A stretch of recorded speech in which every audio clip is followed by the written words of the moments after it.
Hi, welcome to the Tuesday, May 17th meeting of the Bristol Planning Commission. We're starting this evening without a quorum of 5 members, but we are going to work through our agenda on the items that do not require a quorum, which means according to our agenda, we'll probably move straight down to administrative matters and just begin with a discussion of a couple of housekeeping items, and then we'll move to item number 4. Sounds good.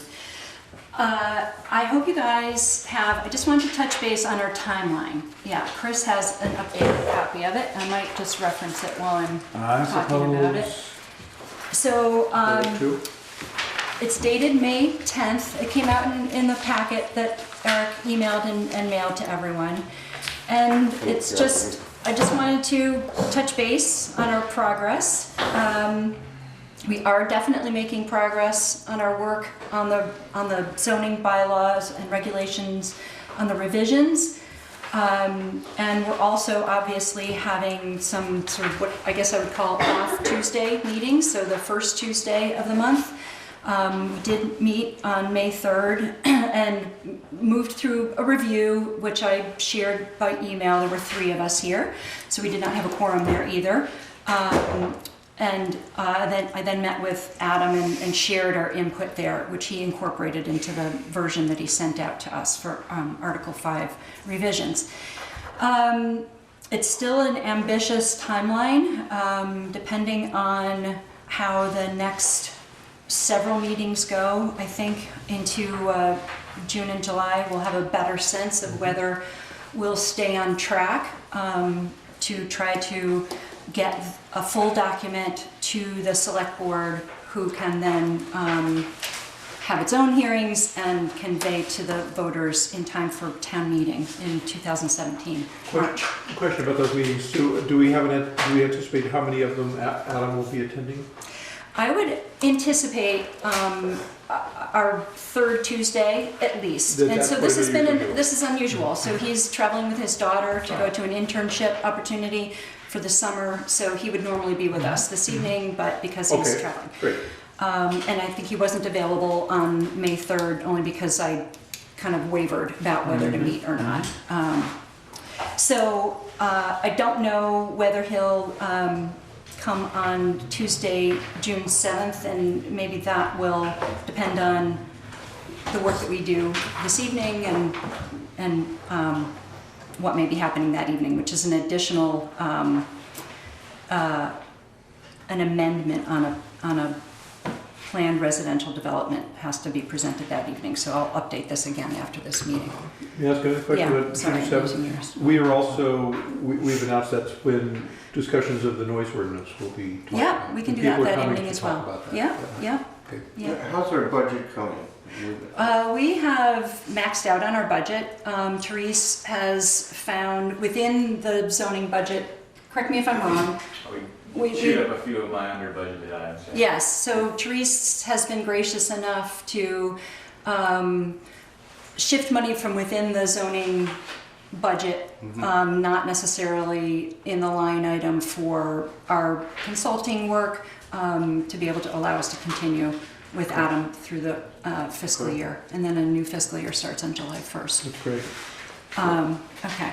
So I just wanted to give you an update on the timeline, and it doesn't change, the work that we're doing this evening. But we are meeting on June 7th, and if we can continue to do some planning work that evening, we'll do that then too, as well as some matters that we have to take care of that evening. Okay. John, do you want to give a quick update on the meeting last week of the planning group for Stony Hill? Yeah, so there's a group that meets regularly that includes Sue and me, the Planning Commission, and Adam sometimes can come to it. He wasn't there at the time. Kevin Harper, Therese Peaker, and Alan Heisinger, and is it Kevin Ferrara? Yep. From Green Mountain. What's the name of their group? Their surveying group. Green Mountain Engineering. Engineering, that's right. So anyway, this is Green Mountain Engineering has done planning for water and septic at Stony Hill under a grant that we received from the Department of Commerce. And part of the grant is that there will be meetings, 3 meetings before the completion of the grant. And so this was the 3rd one. And also to this meeting came Milford Cushman, who is an architect that has worked with Kevin on the fire station, as well as some other projects. And they were just proposing ways they're thinking about developing a campus there that would meet our our planning commission and the select board's desire to maximize high quality local employment within walking distance of the town. And I think all of us thought it was looking better and better plan. Good to hear. Okay. I think no other administrative matters at this time. I think we'll move to item number 4 on our agenda, which is an informal informational presentation that Chris Acker will make to us regarding a planned residential development that will propose. And we got copies via email, but this is a larger version of it. So you have the current and the proposed. Don't spill the water. Okay. This is Chris. Chris is here with his daughter Melanie. This is John Elder, Bill Brown, and Chris Purley. So I own property on the corner of Liberty Street and West Main Street. And the building that I own there now has had multiple uses. Which is here, right? Yes, Yeah. the building's here, yes. And there's sort of a vacant lot between the next 2 houses that I own. So I was looking to do something with that. These houses, you mean? Yes, exactly. Yep. All right. You own these houses? I do not. You do? Okay. No, I own this piece right here. Right. Oh, you do not own these houses? not. Okay, I see. Okay. I see. Yep. So actually, we should look at the existing. The existing. Okay.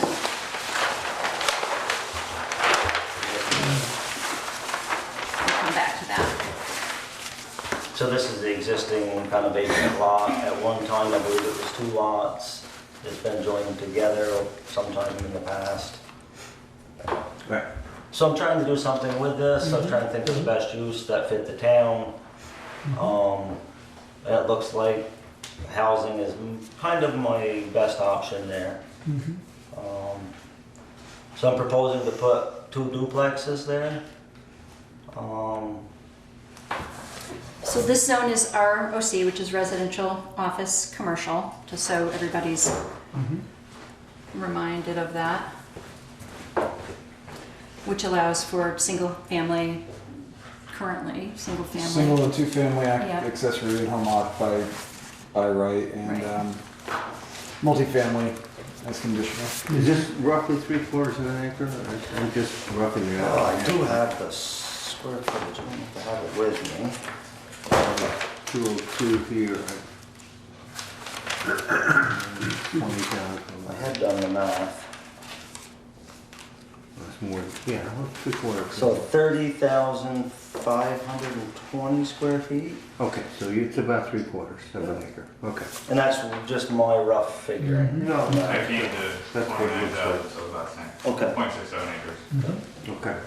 So Chris is here because it's a PRD because the 2 buildings are separated. Right. So it would be the one existing building plus 2 buildings on a lot that wouldn't normally allow for 3 on this size lot. Is that correct? Is that why the No. planned Could we residential bring up development? that plan again to show the Sure. residential pictures? That would be We'll helpful. have to go to PRD. Turn this so it's facing you, would that be Sorry. easy? Right, is that be great? That helps me. You won't like it. That's okay. Because of Yeah. section 511 of the bylaws, it says that there can only be 1 residential building per building lot in the Right. town. The only way to avoid that would be to go through the PRD process, which is what Chris is doing here. So these would be the 2 duplexes. This would one be- and this one. Oh, okay, and this is the existing one? This is the existing And this building. is the septic for all 3 units? Correct. Mhm. You know, I don't know what's here for a septic now, so I figured it'd be best to do it all at once. What is this building used for? I can't- Right now, it's a sewing place in the front, and there's office space in the back, and there's an apartment upstairs. At It's a one- White House, Bill. You know, Martin's is over here, Uh-huh. right on the corner. Oh, yeah. Okay. Now I know where we are, yeah. There is a garage right here, which I would take down Yeah. to allow more parking. Right. So the septic, I have no idea what's there, so we're just looking at Yeah, To do it in doing one 3 system to serve all 3. right. This is a pretty level piece of land, isn't it? Yeah. Very Yeah, well. yeah. And Chris, are you gonna keep the apartment in the existing building? Yes. Perfect. Right now, it's a 1-bedroom Upstairs. upstairs, or one, I don't know, maybe it's a 1.5 bedroom, but it's not really defined, but they allow it in the septic, so that could be a 2-bedroom at some time. But it's still just one residential unit. It's a single. It's a Wow. single apartment. It's not multi apartments. It's Correct. tiny up there, if I remember right. It's actually big, but it's not divided. Poorly laid out. Yeah, poorly laid out. So how far from this your property line back here, right? Correct. Is it to the next houses? How far is it to the next house? Mhm, over. This way is Miss Tilburg's house. Oh, yeah. Mhm. Yeah, so Right, so of she course. kind of has an open area here, so her Yeah. house is somewhere over here. Yeah. Mm-hmm. This would be the closest house, which is Brown's. Mm-hmm. Have you talked to them? I have not talked to them yet. I wanted to come see you first. Yeah. I do want to talk to them before. And this is their driveway. Correct. Yeah. So my corner pin is in their driveway, Okay.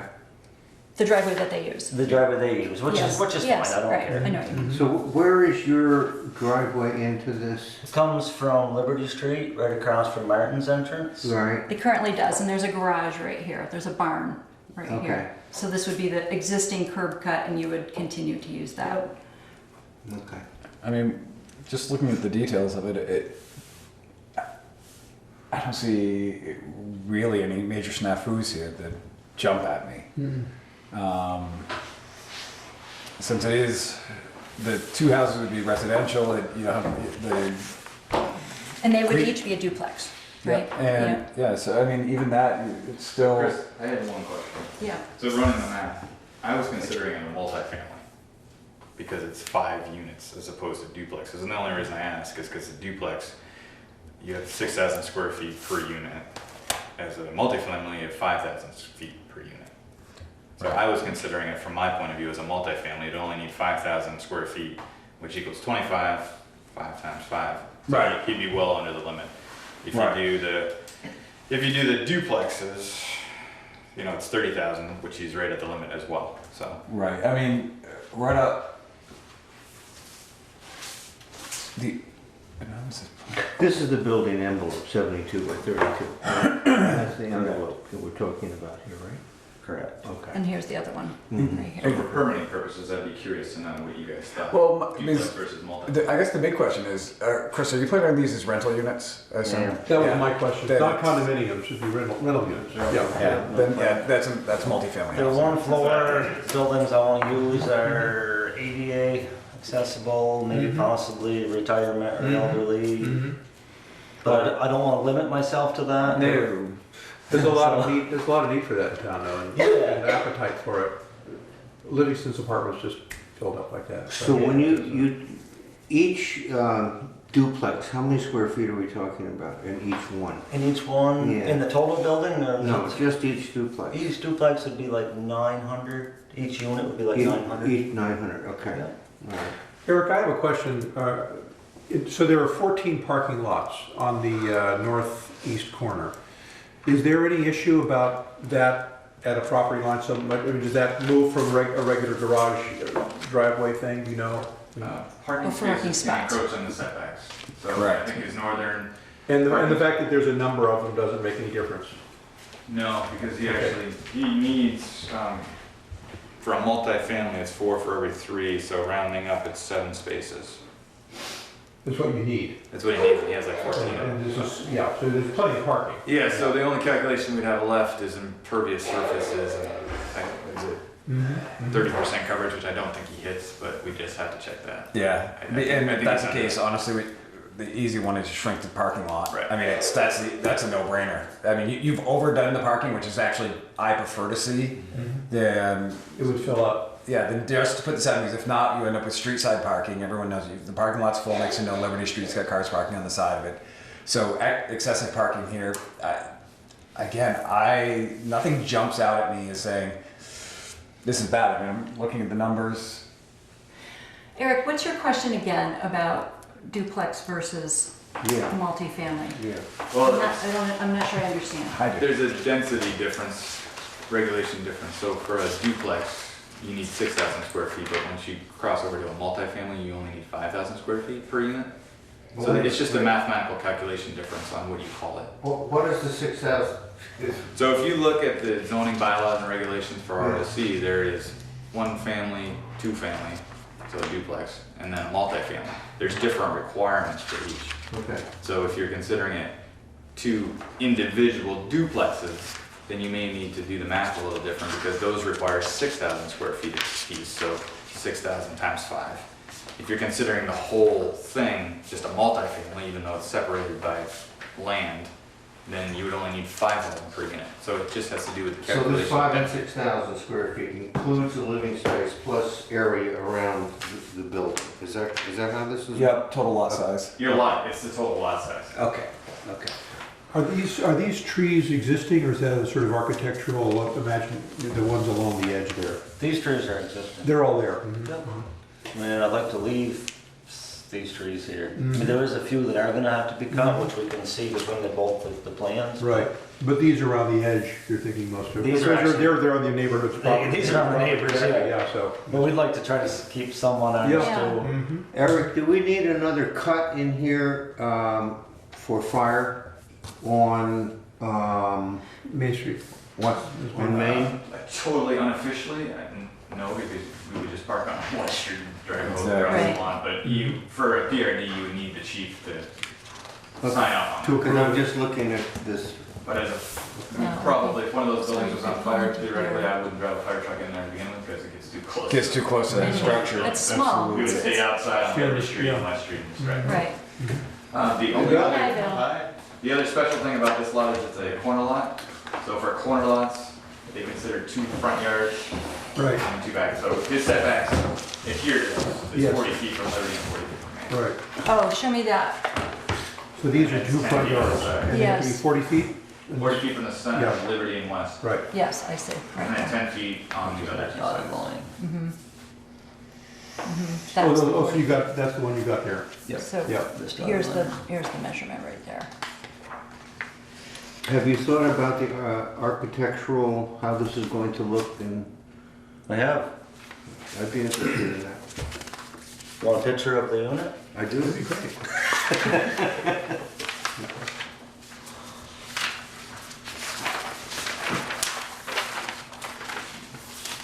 So these are gonna be one level accessible. That's the idea, right? You mentioned that before. That's great. And is it one entry, There's gonna actually be 2 entries. 2 entries? I see. And these exist? These exist. You're moving them? We're moving them. So Yeah. these were put in at Middlebury College in 1997 or 98. Oh, I know those buildings. Come Okay. on! Yeah, yeah. Yes. So, I set them up there originally, and now I was Oh. asked to take them all away. Oh. And make it into a parking lot there. So, I didn't really want to just tear them down and throw them away. So I was trying to find a way to reuse them. Yeah. Are these on a slab then? They are on a slab, Okay, and I propose And to they put them will on be, a slab. yeah. Yep. okay. So each of these units is 72 by 32. That And it would is, be essentially cut, I mean, there would be a dividing. I've never been Yeah, inside, these so are I don't these know. are actually 28 by 68. The building Oh, I envelope see. is a little I bit see. bigger, I just to see. not limit us Yep, 100%. yep, yep. But but these are the buildings you're going to. those, that's an actual picture of the building As it stands today. as it stands today. Okay, so, Are they still there? They're still there. Yeah. They're still being occupied. so we're gonna cut this here, or not Well, cut not it, cut. but put another entrance Put another and entrance. divide this in, Exactly. Into 2 apartments. Okay, That might be courtesy, but, now I get it. okay. And the entrance would be here, right? Yes. Yeah, sort of like here and here, Okay, and here and here, sort of, yeah. Okay. so 2 bedrooms, kitchen, living room, how's the layout? Yep, so there's gonna be, 2 bedrooms each side, Yeah, and there'll be a living room and kitchen, bathroom. right, okay. So they're about 15 years old, so like that? Yeah. Yeah. So pretty new. There's the new residence hall is over there. That's making these Go not away. necessarily, Yeah, yeah. yeah. Interesting. When they were originally set up, they were only gonna be there 5 I remember Yeah. that. And, Right. huh, that's great, okay. All right, so this is informational only. Yeah. So Chris hasn't formally applied, but he will, sounds like you're interested in moving forward. And I don't think, I mean, given any feedback or questions, Seems pretty straightforward. yeah. And based on the definition of multifamily dwelling, it actually calls out townhouses and condos. Right. So I would. That's the way I felt too, but I just wanted to put it out there just in case somebody brought it up later. No, I felt that it was 100% multifamily. Yeah, in my mind it is. It's a single owner owning the entire property. Because if not, you end up having to jam them together and create one big ugly non-intentional building, and I think that's a bad So decision. is it one multifamily with 3 units, or is Yes. it, yes, or is it, how do you Well, it's just phrase it? It's a 5 Unit. Well, it's kind of a combination because there's office and retail space in there too. It's And that would continue to be the case not retail space. Well, downstairs?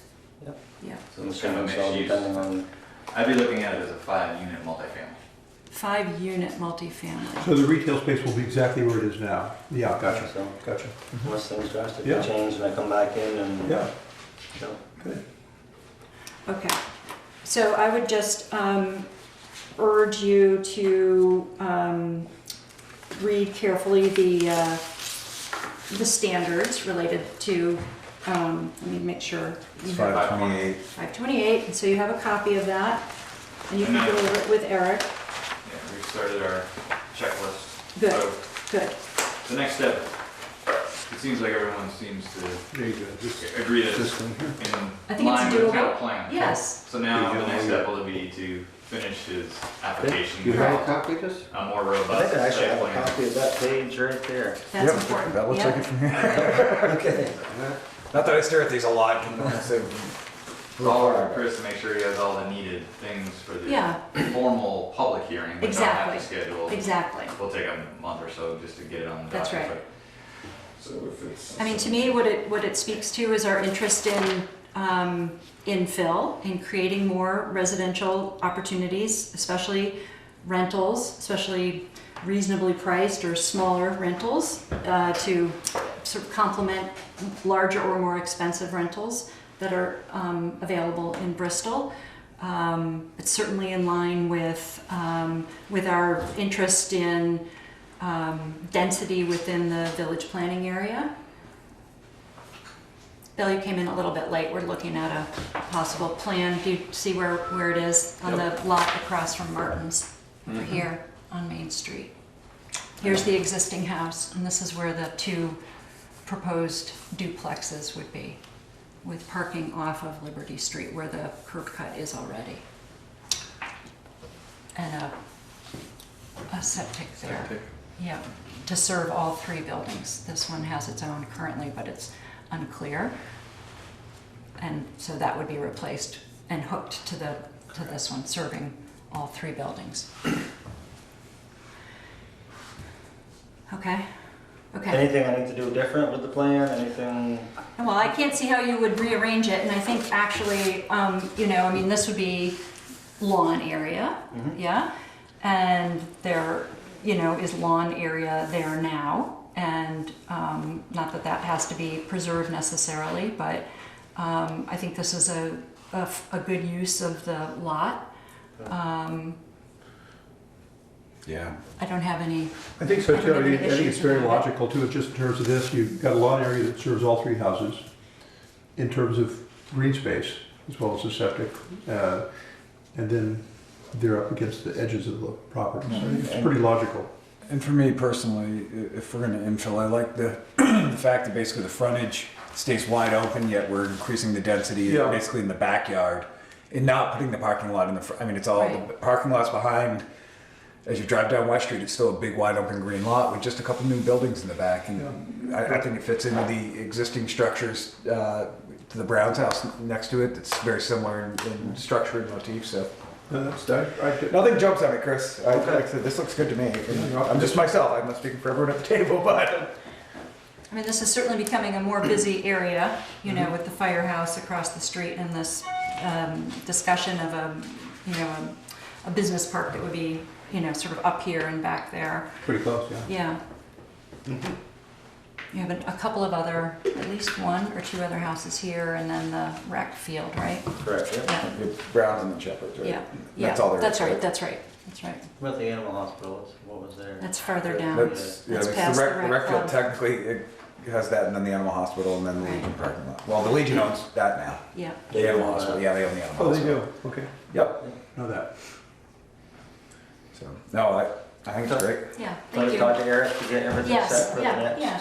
Yeah, so we look. Thanks for coming. Thank you. Good luck. Okay. Yeah. Yeah. It's- Okay. Great. Leave this with you?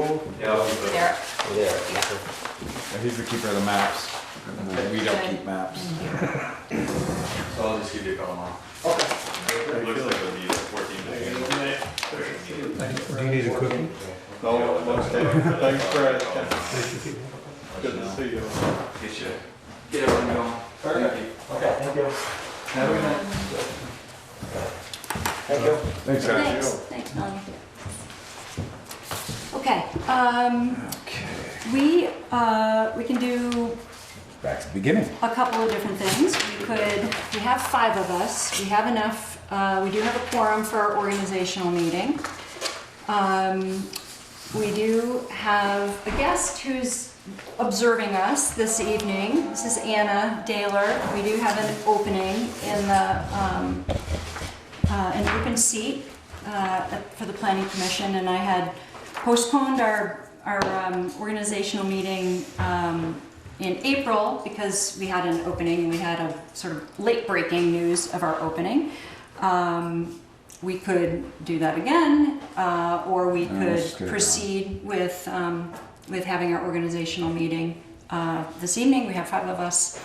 That's perfectly fine to do. So, what's your pleasure? I want to not necessarily. I say we move right along with it I think we got it. I agree.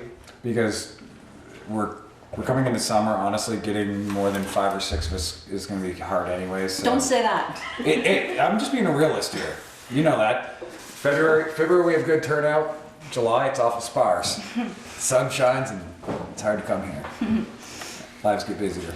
So yeah, I would say let's start right with 1 and move through those first two items. Yep. I'm there. Okay. I am currently chair, but my duty would be to open up the floor for nominations for chair and vice chair. I'm certainly open to serving again, but you know, based on the interest of the group, the floor is open for nominations for any of us who are here or potentially not here. However you want to proceed. Well, I would like to nominate Sue to be chair again. Second. Third. Yeah, it's all yours. Well, we have any discussion on the That's motion? right. Yes. My discussion is you've done an incredibly good job, and it's great that you're willing to give it so much time. You give it a lot of time. This timeline is a good example of how you've been doing as chair, so I think we'd be very lucky to have you as chair for the year. And that's not a prearranged little thing we're doing here Right. either. That's my discussion. I agree. Agreed. If there's no other discussion, perhaps we could take a vote. All those in favor, say aye. Aye. Any opposed? Okay, thank you. My platform is all right. Again.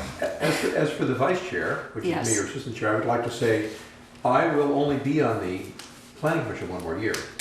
And so, while I'm willing to do it too, I think that there is logic to having someone else do it, because typically it's, preparation for people who might become chair. So that's what I would say.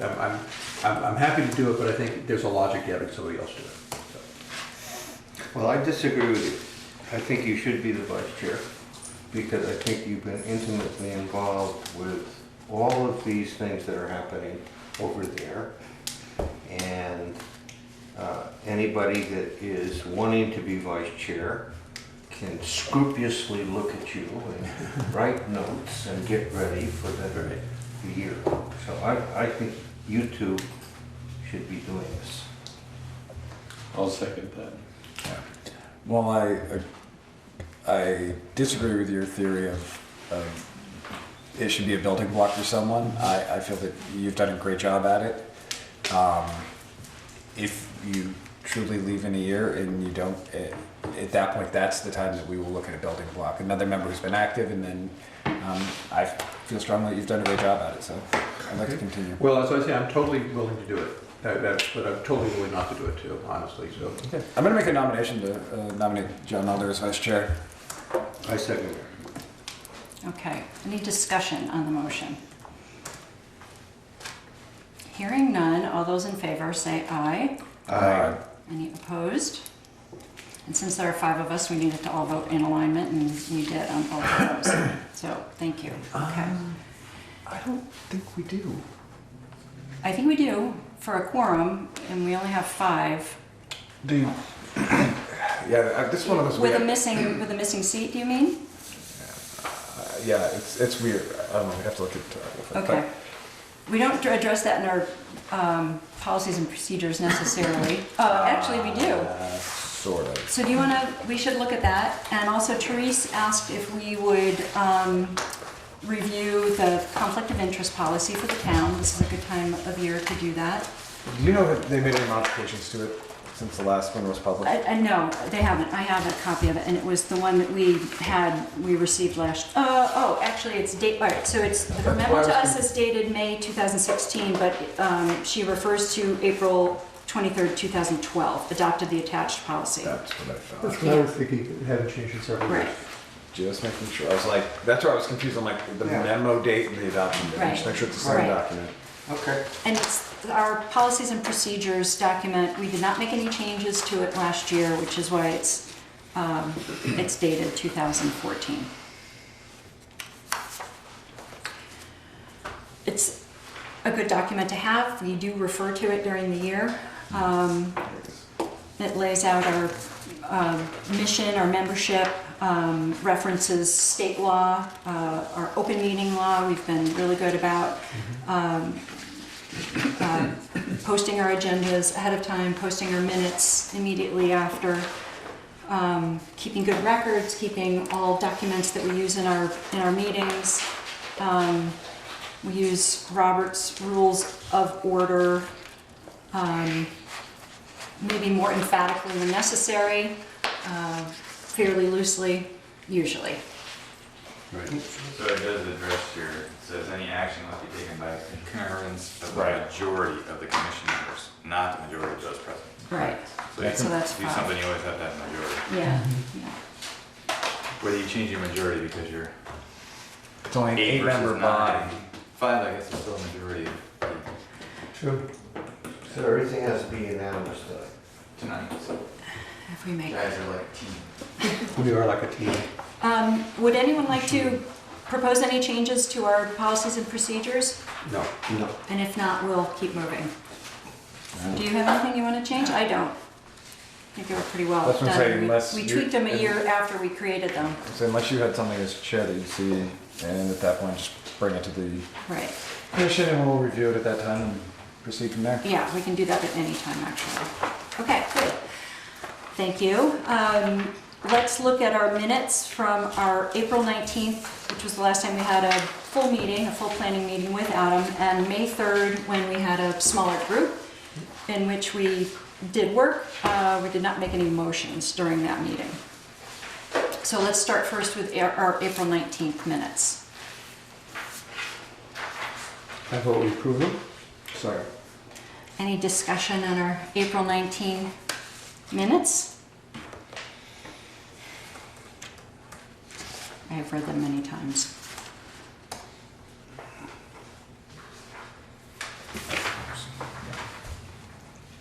We've been trying hard to capture conversation and details that give Adam direction. He's been replying with revisions and new versions of the articles as we've been moving along. But it doesn't have every single item that we've suggested to him necessarily. So capturing the flavor. Any discussion on April 19 minutes? Hearing none. All those in favor? Any opposed? Okay. How about our May 3rd minutes? Now, a comment on this, when this came, so only one person who was there is here Me, tonight. yes. And, but last time this came up, Adam's suggestion was, if the rest of us have no reason to feel that it's not accurate, we could still approve them. Absolutely. And it's one of the What do you reasons think why of that? I emailed you guys right after the meeting because I wanted to make sure you knew right away that we had met and that there were only three of us, and I tried to capture the flavor of what we had discussed that evening in my email. This is a more official reflection of that conversation.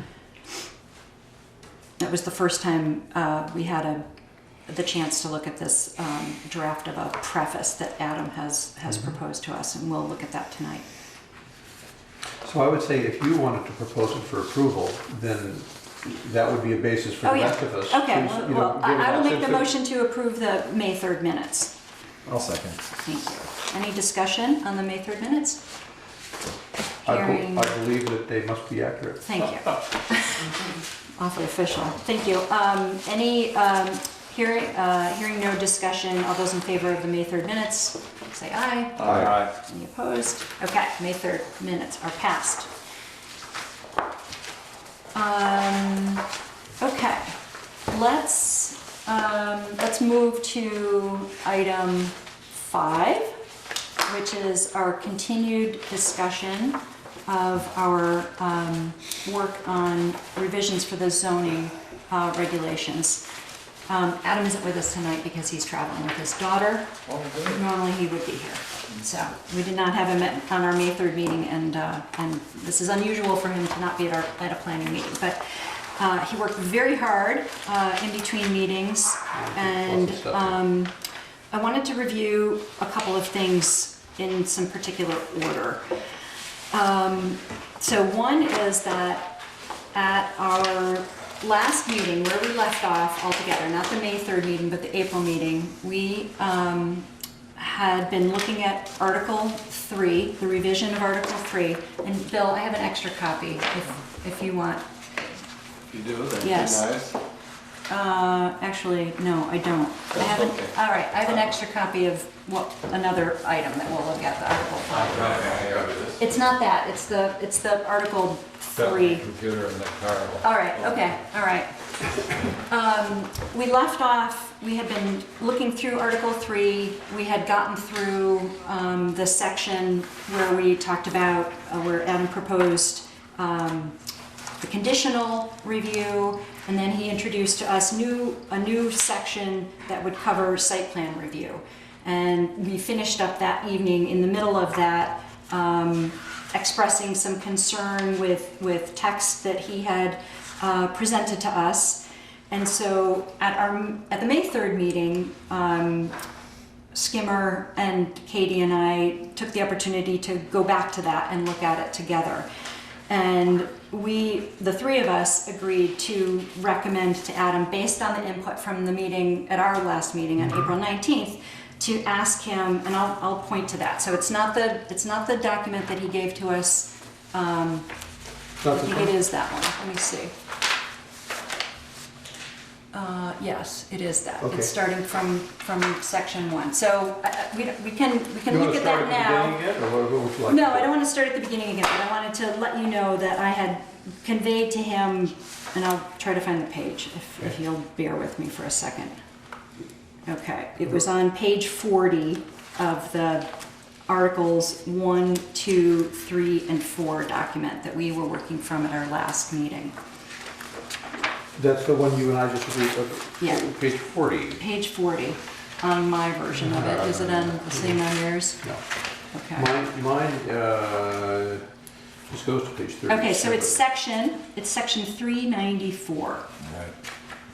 Some reason. This is the building Oh, yeah, I design got it, section. yeah, yeah. Yes. Review criteria. Yes, page 34. exactly. So Adam hasn't gone back to make the changes that we, after our meeting on May 3rd, suggested to him, but what we suggested to him was removal of under number 5, the building design section, removal of A, B, and C. It seemed more detailed than we, I think, This is intended in line ever with for your site plan. suggestions, Chris, right? In the April meeting, to remove those 3. Am I right about that? C, I had an issue, and I don't remember, I have notes, and I just have to read them to remember what it is. Well, I think apologize. my recollection was that Yeah. we were concerned about overspecification, Right. and that the general principle should guide us without going too much into the implementation of it. That's what I remember you saying. And on the strength of that, Yeah, I think we inferred that there was not necessarily sweeping support for Yeah. that level of new language. and the building, and 5, the general principle is, that opens the conversation. Yes, to such exactly. issues. Yes, so after our May 3rd meeting, I conveyed to Adam, I went and met with Adam for an hour, and I conveyed input about this preface, and we'll get to that, but I wanted to make sure you guys knew that I attempted to represent the flavor of that conversation at our April 19th meeting. And although Adam hasn't gone back and made those changes yet for our review, I wanted you to know that I had conveyed that. Thank you. And I also conveyed to him the question about where this appears. So we had talked about the possibility of either moving it closer to conditional or having the criteria be the same for conditional and site plan. So at our next meeting, at our next planning meeting where Adam will appear, I'm hoping that he will come with an updated version of this document that incorporates the changes we have suggested to him up until that point. Meeting of June 21st. Probably, Yeah. probably not June So 7th. these are section what? A, B, and C, is that what I understood? Sue? Section 394, which is brand new. It doesn't exist in our Okay. current Criteria. zoning regs. Right. So he's proposing language to us from whole Right. cloth. Why don't you say under item 5, Yeah. 394? And this was Sim, and I had questions on section 10 of this same, or, Okay, we didn't even get down that far. yeah. Yeah, we left off sort of at 9:30, right around there. So next time when we meet with Adam, we'll come back to that and finish, because we still have to finish and as a group approve the draft for Article 3. Okay? Yes.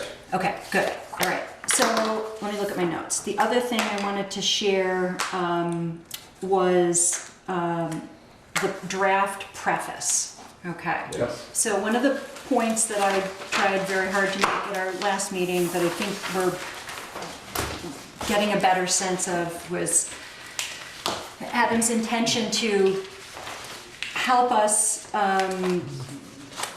move toward a document This one here, you can that is more user-friendly and that flows more naturally through the sort of zoning application, zoning permit process. I think it took me a couple of meetings to understand what he was trying to accomplish, and now I have a better sense of that. And without requesting it, Adam took a stab at what he's calling a preface. And so, in other words, it would appear at the beginning of the document, this whole booklet, when the time Yeah. comes, Yeah. and attempts to sort of lay out in maybe layman's terms Okay. the flow of the document. So what Article 1 is, what Article 2 is, what Article 3 is. So at our May 3rd meeting with just me and Skimmer and Katie, we looked at this document. We gave him some input from a version that we had that night, and that we didn't make very many changes. And in fact, where we are right now, if we finish up with Article 3 at our June meeting, it's Articles 4, 5, and 6, which will sort of encompass what Adam is proposing as required regulations, general regulations, and specific regulations. And embedded in this Article 5 input draft that he gave us, there's an explanation of why he's sort of separating out those three types of regulations to kind of make up for a somewhat random feeling of or interpretation of Article 5, and to make it easier for someone sort of looking at this document on their own to be able to see more easily regulations that would affect them in the application process. So I wanted to point out more officially, and perhaps we could talk about this document before we get into Adam's proposal for updating updating within Article 5. So I like this. I like this approach, and I very much appreciate the attempt that he's made to sort of explain it in text. I'm wondering about Eric's feelings about it. I like it. You do like it. Does it reflect clearly what you believe his intentions are? As clearly as an entire book can be summed up in 1.5 pages. Yeah. Or any But at regulations. least it sums up the flow. Yes. So it's a nice idea. Whether people use it or not is another question. But I think it'll help. Parts of it seem a little wordy. I mean, that's my only. I just, as you read down through, I mean, just getting into like section 3 where it talks about the two options, or the two ways that you should follow the process. An administrative review process for the uses listed in the permitted use within the districts are specifically given to the zoning administrator for review. I don't know, it just seems like there's a whole lot of verbiage. So for if you don't live and breathe this blue book, there's a whole, I don't know, it just seems like you could simplify it down into more layman's terms. Which sentence is that? Number 1. Oh, I see. I mean, it's right, we're in the 2 where it breaks up the 2 bullet points. Well, I do think he's trying to balance sort of required legal process, like a description of a legal process that we need to adhere to based on state statute. But, you know, perhaps there's a way to soften the language even more, to make it even more user-friendly. If the intent is to give an overview, the legality of it, I don't think there's that much. Without being legal, you know, like, Right. because then all you can, need to do is hold up the state statute book, which is like unreadable to me. Totally unreadable to anybody. Well, so I actually agree with everything that's been said so far, which is to say, I like the approach, I like the intention of it. Right. I like the effect of it, which is to say, we hope that you can read this. It's intended to be clarified. It has a logical flow, which is associated with the logical organization now that we've brought in all the articles. Having said that, I think Chris is right. Make it even simpler. Right. We don't need to go into the technicalities actually here. This is just about the structure. Yeah. Would you guys be willing to offer him some input outside of the meeting so that we don't have to like go sentence by sentence? Because he'll say, okay, where do you want me to simplify it? And rather than spend time doing that now or waiting till he's here. Sure. I mean, would you mind doing that? I mean, you can certainly just email him directly. He's open to this. I mean, I think this process. I'm not hesitating because I don't want to do it. I don't have time to do it. I'm not going to lie. All right. Right now, it's. So it's I think brutal we for me. agree that sort of offering some input about continuing to simplify it is a good thing, Yeah, right? and that some of the technical questions about what has to be done Yeah. don't need to be dealt with here. This Right. is just about the logical flow and how one can read the Yeah, articles. I mean, basically, you just want to create a basic workflow of, I want to build an apartment building. You should be able to read this and figure out, what do I need to do to get there? right. That's- It's not quite a table of contents, but it is sort of trying to reflect the table of contents, but through an explanation, Yeah, I like a think text we could just, explanation. if we wanted to say to Adam, to express our appreciation, I think it's a great Yes. thing to do. I Yes, think yes. the new structure I is agree. wonderful, we Yeah. all like it, it's helped our articles. And maybe the message we could give them, the simple message would be, look for ways to leave out things that don't, that aren't essential to your structural clarification. Period. Points for every missing sentence. Right. If you have any input for him, please do. If you find time and you have input about this specifically, I hope you will. That's Okay? my input. And I certainly can too. Yeah, yeah. Okay. All right, good. Between I'm now and the glad. next meeting, I definitely, after Okay. that, I would have time. Once Okay. June rolls, I'm actually. Okay, all right, all The right. league is sucking the life out of me. Well, I think that, Ask Eric.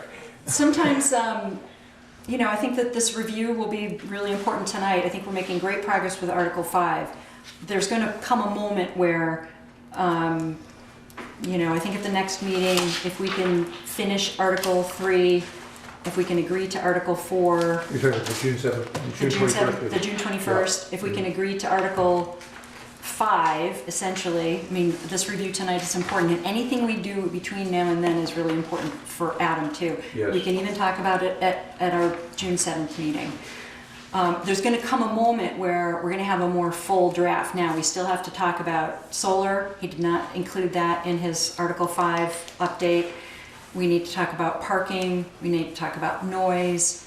On parking, is it possible, would it be possible for Adam to bring us a draft of best practices parking thinking from some other He towns like intends to. Morrisville? He intends to. That's great. That Yeah. would help us a lot. Yes, We have he to come intends up to, with and whether we that. do that at June 21st or soon thereafter, you know, I'm sort of, I have to admit that half the time I feel like we're not gonna be able to make this timeline, and then I start to think, maybe we can, because Mhm. it feels like there's a lot still not reviewed yet, or still not drafted, but if I can keep working really closely with Adam, and Eric too, your feedback for him and your input has been really, really important. I mean, you know these regs better than anyone, and it's been incredibly important for you to keep giving your input, so. So Sue, for June 7th, just Yeah. thinking about the timetable, there will be people coming to talk about noise. Yes, and that's And, fine. and that will be a big open discussion, which will, it's actually looking, I think, to Article 7, but it's getting us started. Yeah, we haven't reviewed anything Right, related to it it's yet. good to get that early. So giving us And- feedback or yeah. input about their interest in noise will That's be right, important. that'll happen. Then if we have a draft of the parking thing from Adam that we can talk about and then come back to on the Yes. 21st. Yeah, Then the other one, solar, I mean, I don't think it's gonna be that hard to. I don't either. I know, there's not achieve. much to it. There's not much to it, and I Right. think that we've already outlined a kind of compromise. And it will live distinction in between- Article 5, he just didn't get to it yet. Yeah, exactly. I don't think that's a big deal. So I think that the biggest task of those three is parking. And Okay, if Adam comes in with a draft, and if we can talk about it, and raise questions that then could be worked on before the 21st, that is gonna be a huge one. And then- just as a yeah. review, so the articles after 5 are existing. Article 6, which is transportation, includes parking. It's signs. Article 7, our current Article 7, I don't know how sort of controversial that is. There's one piece that needs to go away. Okay, I bet there is. There's noise, which I think is, you know, it'll be interesting to hear what their input is, and then I think, I don't know, sort of seeing where we go from there. Yeah. I'd love to have a sense of what, I have no idea what other towns are doing and how that even goes. And I think maybe the people who are presenting it will have done some research on that, but I have a question about that. I will be recusing myself from that meeting, because I've been part of the conversation about noise. So I'll sit out there the way Katie did when she was, is a member of the planning commission who sits out there, can that person talk from out there, or is that I think muddying the so, I water? don't know, we've never done this Why before, are you so. accusing yourself? Because I've been involved in correspondence with Shaw's about the noise of the unit on the roof. I see, okay. I have one other thing about the solar. I guess it's fairly simple because we're talking about roof solar, but when we get to solar that is on the land. Yeah, it'll be both, we're gonna talk about both as I part of know. this. Well, I'm thinking about what Eric said a month ago, Mm-hmm. and that there's someplace, I don't know where it is, I hope I'm quoting you right, is that you would like a sense of what this is going to be, how it's going to be oriented with the rest of the Oh, neighborhood. I see. To see if it The violates- notification process. Rather than, it's a permitted Right, and I use, used a case go that for it. came across my desk today. Somebody submitted a permit that said they were building a structure for solar panels. So they needed to be 20 feet high, but they didn't want to use up their lawn. So the pretty vague application, after I dug in a little bit, they're actually building a building to house the solar panels. But they were mostly referencing the solar panels. Uh-huh.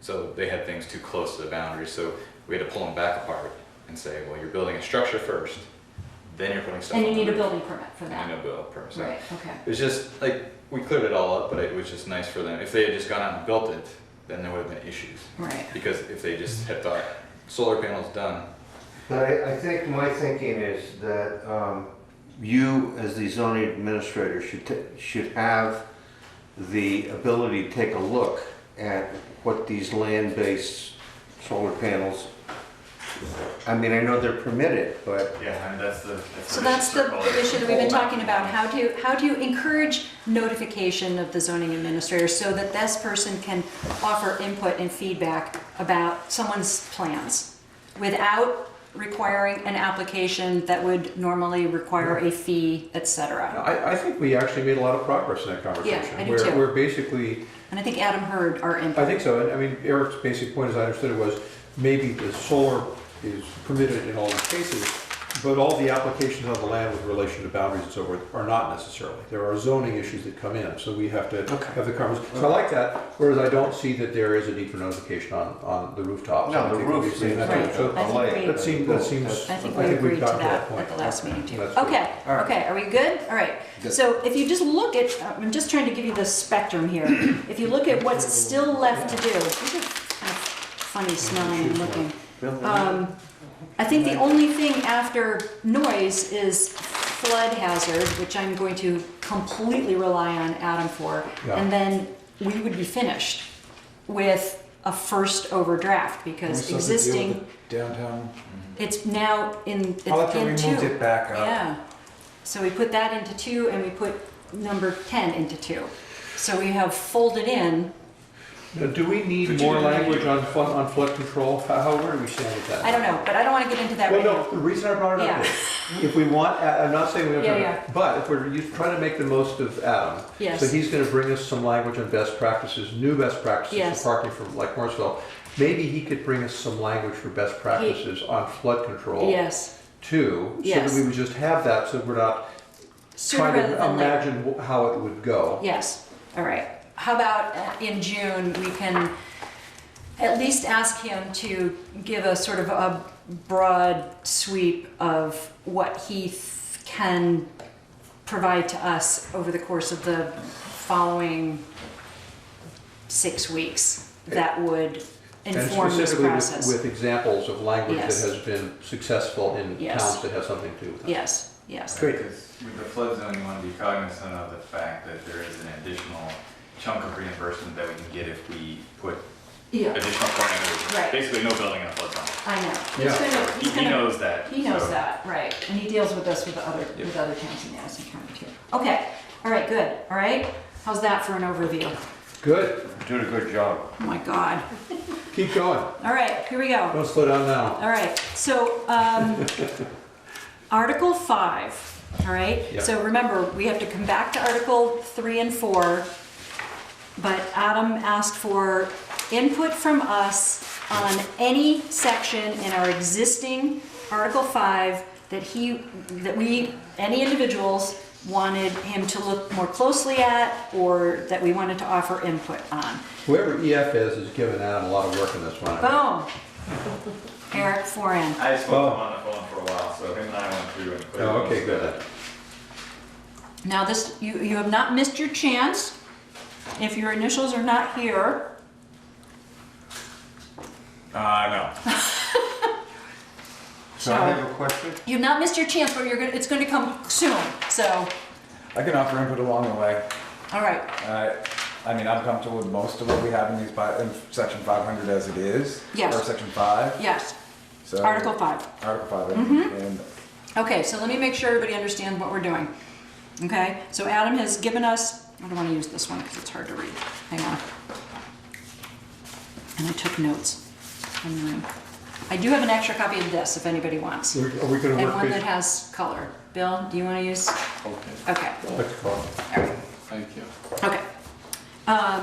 So I want to make sure you understand. So it's not a replacement of every single section within Article 5. It is only the ones that we asked him to look at. So Right. asked him to look at as being most important to us or in need of help.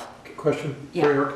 So Eric, you said you had a long conversation with him. So of the many items down here that say EF on them, are there some that you feel now your issues have been dealt with in terms of talking? Which are the outstanding ones for you?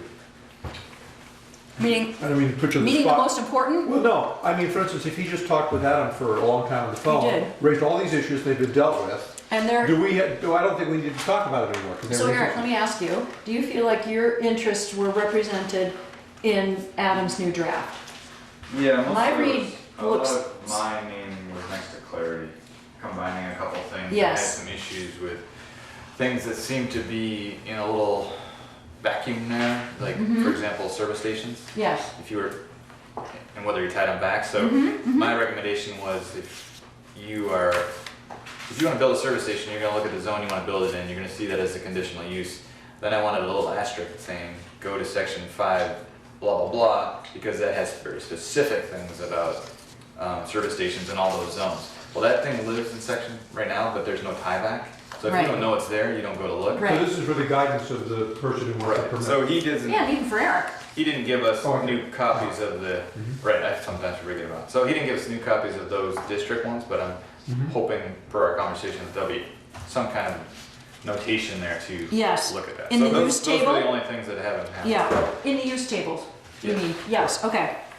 So for instance, on page 5 of this document, this is where Adam in red explains his interest in having sort of Article 4 be required, Article 5 being general regulations, and then I think he's probably, I don't know whether he's gonna make a separate section for specific regulations or how 5 is gonna blend with 6. I don't know.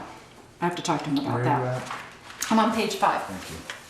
So in the middle of, Right in the middle of that page. And Says so it. this is where he references things that, he would, propose notations in the table of uses in Article 2 that would solve some of the lack of clarity in Article 5, given Eric's input. How confusing is that, you guys? So can we go back to page 2? Sure. Okay, so we can go through this as much as we want. I would like to sort of not go word by word if we can, but No, I just I'm have trying a to get general an question understanding. about Yep. 503. Okay, And good. I guess it's really to Eric. Okay, let's, hypothetical situation, you got a barn and you're building furniture and then you start building furniture for other people. Okay, you haven't changed anything. There's no supplies outside. Do you have to file a permit? Do I have to go to you and file a permit? if it turns from a hobby to a business, yes.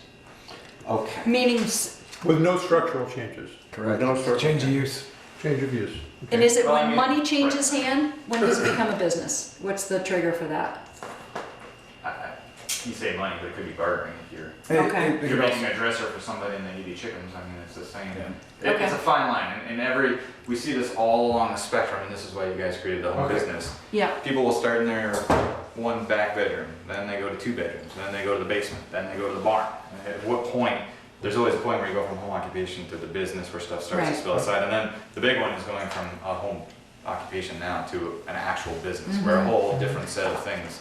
So my suggestion is, I don't find out that I have to go to the zoning administrator until section E. Okay? A zoning permit application shall be submitted to the zoning. I would like that requirement to be up front. which one, sorry? E. E. Because, you know, I read through this thing and I said, oh, okay. Under 503? The second, Yeah, 503. the second E. Oh. Oh, right. Oh, all right, so this is Probably- existing, all right. Yeah, A home occupation may be considered as an accessory use, is that what you're talking yeah, about? that's it. I'm confused about the 2 E's. now. Yeah, I think that's a typo. I think Should be a G. one is out, at least on my red copy. Hang on, let me see. And So our existing language includes what's black, and Adam's, I think, suggestions for inserting are in red. So Yeah, we have the that existing language? There are 2 E's, okay, so it would be A, B, C, D, E, F, G, you know. It was just a typo. So it's existing language, are you saying that it would be better if it was higher up? Yeah. So if you have a home business, as long as it meets these categories. So this is home occupation, different than home occupation. business. Home occupation. As long as it meets these criteria, you have a good chance of being permitted to do that, but you have to file papers with the zoning administrator. A home occupation may be considered an accessory use to a residential use. A home occupation is allowed in any district in which residential uses are also allowed. A zoning permit application shall be submitted to the zoning administrator so that a determination can be made as to whether the proposed use is in fact a home occupation as defined by these bylaws. I mean, this piece gets quickly into a slippery slope as far as trying to define what a home occupation is. Right. We, Protection of home occupations is the section that he was, Oh, you guys have defined home occupation. we have. right, Okay. but we then go on to redefine it here, is what I'm saying, is that all of a sudden we're throwing in, there's parking regulations we have to talk about. So if I'm running a web business out of my house, I have no traffic, I'm running a business out of my spare office in my house. Technically, I need to apply for a zoning permit. And all that's gonna mean is it changes the use of that room. Now. From residential to home occupation or home business. That one piece, and that's Right. basically that's going to adjust my home value rate. Is all Right. it's really Right. that's all it's really affecting. Is that true? I don't know if, Why would you care if my home office? because I want to make sure you're not doing what you're not supposed to be doing. It does affect your income tax Yes, it does. because now you take off utilities and heating, and phone. Yeah, Sorry, but, so my husband is a writer, a freelance writer and editor. We have never, I mean, he does write in a room in our house. This is where I'm going with this is so. We don't have a zoning permit to do that. I would say Eric did not Exactly. hear that, and hopefully the camera was not running. Yeah. It's okay. So where I'm going with this, we define what home occupation is, Not much else going on. and if we look at the definitions we wrote way back, I don't know what was it. Yeah, oh, I have it handy. Hang it, right here. So if we look under home occupation, the accessory. What page is that, Chris? It's on the very front page. It's the fifth, sixth one. Oh God, if I can count 2, 4, 6 one down. The accessory use of a minor portion of a dwelling for an occupation, profession, business, or industry carried on for the gain by one or more residents of the dwelling that complies with the requirements of section blank, which is what we're writing of these requirements. So again, I'm running my home office. where I'm going with this is the addition of, there's adequate parking. Well, our current one says shall not attract excessive vehicular traffic. I think what Adam is trying to do is make that more specific or clear. And he's referencing a section. So our current, what he's crossing out is our current language about vehicular traffic and odors, fumes, and noises. What date is that with the color you're using? I've got one. Is that the March one? I'm using the one that he emailed to Which us. is May, but it has no color that I got. I May guess 3rd. my printer didn't, yeah, okay. Because I've got the draft of 3/15/16, but that was no longer relevant. Okay, I'll just keep going and try to imagine where color is. All right. It might be a little light if, Yeah. This is May 3rd. yeah, I've he's got the this right one. I've version. got It's it. just harder to read if you don't have the Yeah, color. that's okay, I can imagine. Okay. But to go back to what I think your point was, Phil, and I understand the logic of it, on page 2, if you started off with A being what should be G, the second E, Right. which is to say, it can be an accessory, but you need to submit a zoning permit. That's the same logic as on we're talking about with the solar for notification of the zoning administrator. And then you put in a new sentence before the following ones. Home occupation, to the extent that they're not consistent with the foregoing, no, leave that out. Home occupations are subject to the following. And then you can start with A, which is now B. And that gives you all the little Right, conditions. I think that. You begin, Correct. and if you go to the zoning administrator, as with the land-based solar, that gives Eric a chance to flag any possible problems. I mean, is that the logic?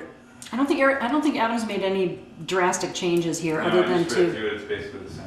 Well, No, it's just a reordering for the clarity of the point. Well, you but guys are suggesting there is a reorder. drastic change, and that's where I'm trying to go with this. The location of where it was before, when it was when those two lines that are now E and F Yeah. were part of the original E. If you read the original E, a home occupation may be considered an accessory use. That changes the whole premise. That's where I was trying to go with this. The That is existing language. The first four of the existing language are just saying these are things that a home occupation are. Right. And you really don't need anything to do it. They're fully permitted. They're permitted in all. Then when you get to E, it says it may become an accessory use. Then you have to review what an accessory use is. And these are sort of the two triggers that may make it an accessory use. Yes. So what happened is we took the two things that are very different and they were combined into one. I see. So now, So help me understand what would be a better way to Well, here's the present question- it. Leave it alone. Here's the question I have, going back to you, Eric. If we just had A, B, C, and D, do you feel the same need to be notified of home occupation, which is a permitted use, as you do of ground-based solar? Permitted uses are only permitted with my permission. All of them. So All. therefore, there needs to have They're not something. exempt uses. Yes. Like solar, they're permitted, they all have to come to me. They need to come, so that's the point that he's trying to make. That it's permitted, but it has to be notified, if I'm understanding this right. And I think that was your point too, Bill. You wanted to have a trigger that you've got a home occupation and that's permitted, but you have to. That's you my have to- point. You have to notify, that's your You point. gotta talk to Eric. And put that up front. It doesn't have to be this language. It could be very simple language, just like that. Home occupations are permitted. The zoning administrator must be notified to make sure that it fits in with the conditions. And then we list these primary conditions. So Eric, I like that. sorry, Yeah, simple like so that. say it again. Sorry. Okay, So well. are you talking about a reordering for and clarity? a simplification. Simplification. But Chris, you said accessory use to residential use. Are we going into a new can of worms here? no, I'm just thinking what we currently have. The text in black exists in our Right. current regs. Right. Okay, so we don't want to make it any harder. We don't want to make it, Right. well, we just want to, we're not trying to, I don't think we're, So to be clear, Yes. 1 and 2 what was your turn input? into E and F, the first E and F. Right, So but the track Right, access exactly. vehicular became the parking, and then the odors became the odors. So Right. he just kind of wiggled around. He's, I agree with Bill. I think it should be right there in the top. If you're gonna put it in there at all, like to me, by default, everyone should know that the permitted uses have to go through me. But let's say they don't, and they're just looking for home occupation, then it wouldn't hurt to have that in a very quick sentence in the top of home occupation. Okay, I've just written it out. Is that helpful? okay, keep going. So it would start, you delete the first sentence. Any resident has a right to use a minor portion of a dwelling for an occupation which is customary in residential areas and which does not change the character thereof. Then you go down to the last sentence on the page. A zoning permit application shall be submitted to the zoning administrator so that a determination can be made as to whether the proposed use is in fact a home occupation as defined by these bylaws. A, B, C, and D. And then you do A, B, C, and D. I like it. So would you be willing, yes, okay. Is this what you just described? Okay. All right, You could cross out the other stuff. It wouldn't be, I could cross out the other stuff. yeah. That's your pen, you can cross it out. So it does include E and F? No. The last sentence of the second E becomes the second sentence at the top. Yes, I know. And then everything else, and then you have A, B, C, and D, everything else goes away. Right.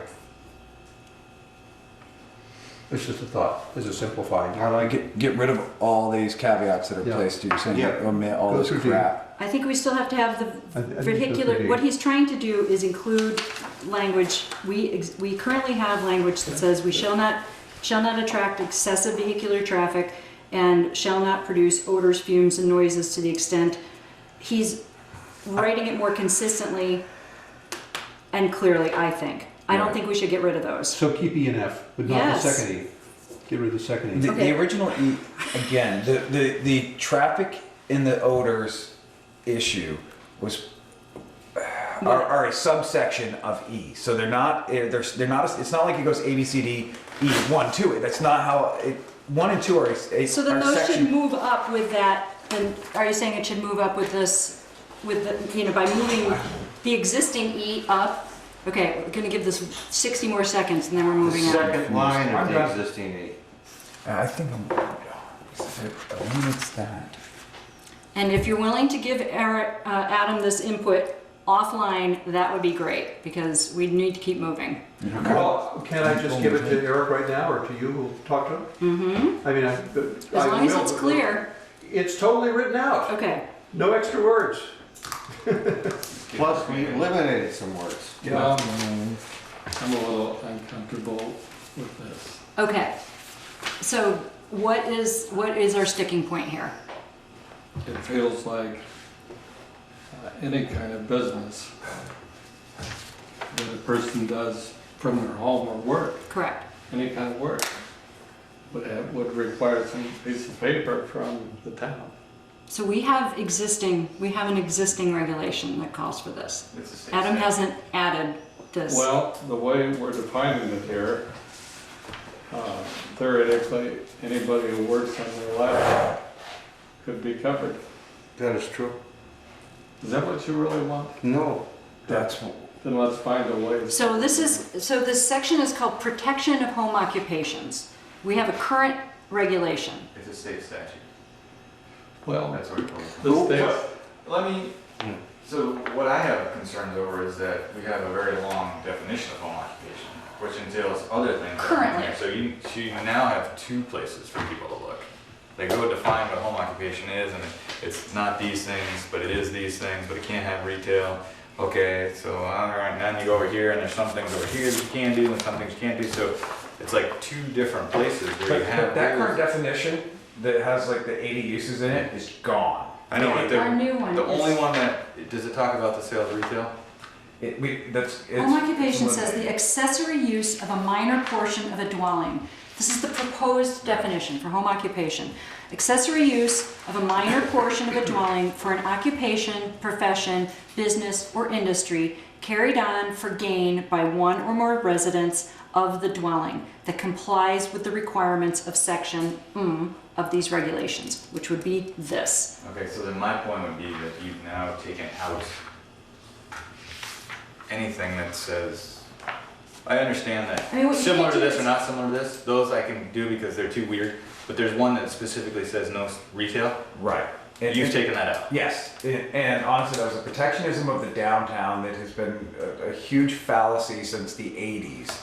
That if I want to run a retail outlet out of my home, as long as retail is a permitted use in my zone, I should be able to do it either out of my house or out of a concrete and mortar of the till. Well, home occupations get more leeway because they're smaller anyway, so they don't even necessarily have to be an allowed use in that zone because they're supposed to be all contained, so they get a little more ability. It can be residential, purely residential.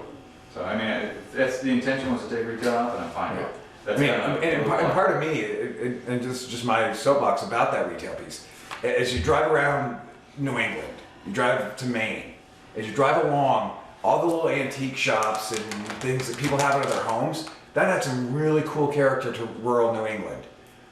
Bristol says, we don't want it. We want to be standalone. If it isn't in the downtown, dang it, we don't want it. And that's what that ordinance said right there, the way it was written originally. But currently we Omitted all that. have omitted that, but we have permitted home occupation. We are proposing to permit home occupation in every district except recreation and the pond district. But you don't allow retail in very much.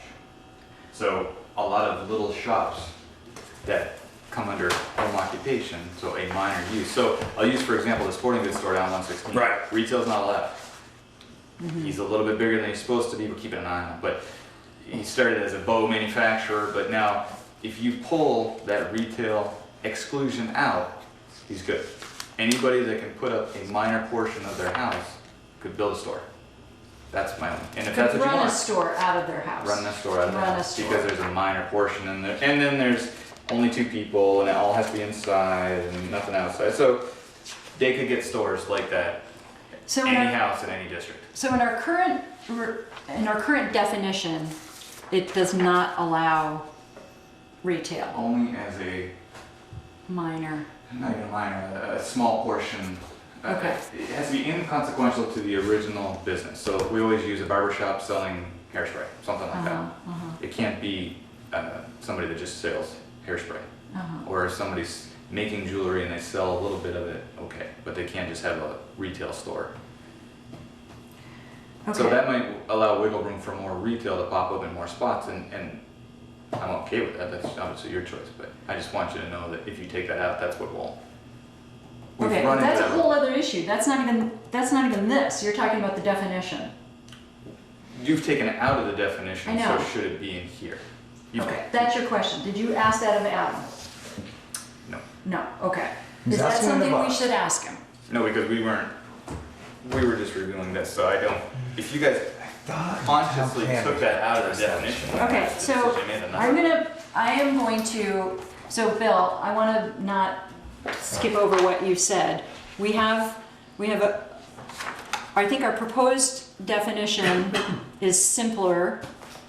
It does not deny retail possibility, nor is retail denied in the regulation that the definition refers to. But I think Bill's. Wait. Okay. Don't do that. So Okay. let me just keep going here. Because Basically, we are going to move on here, people. So I want to be clear what the issue is. Is it with our current regulation? that's what the idea. And I wasn't thinking of retail so much as I was the normal practice of people doing work at home. Okay. So I don't see how that is being denied in either our current regulation or what Adam has proposed to change here. You don't see that. I don't see how that's being denied. And you don't need to have a piece of paper. All right. Bill, So you're just saying if I take work home from work and do it at home, That would be. I would need a permit? That's the way, what I'm hearing tonight. So our current regulation, I gotta tease this out, Bill Brown. Sorry. You can include me in that, Bill. No, I really wanna make sure that this is clear. So Bill, we have a Just current because of- regulation. Do you have an issue with our current regulation? Evidently I do. Evidently you do, okay. So that's a Just problem. because it's in current regulation doesn't mean it's right. Okay, so I'm just trying to understand where the issue is. So it is with the intent of this of this section in and of itself. It's for the strict reading of that regulation. Okay, all right.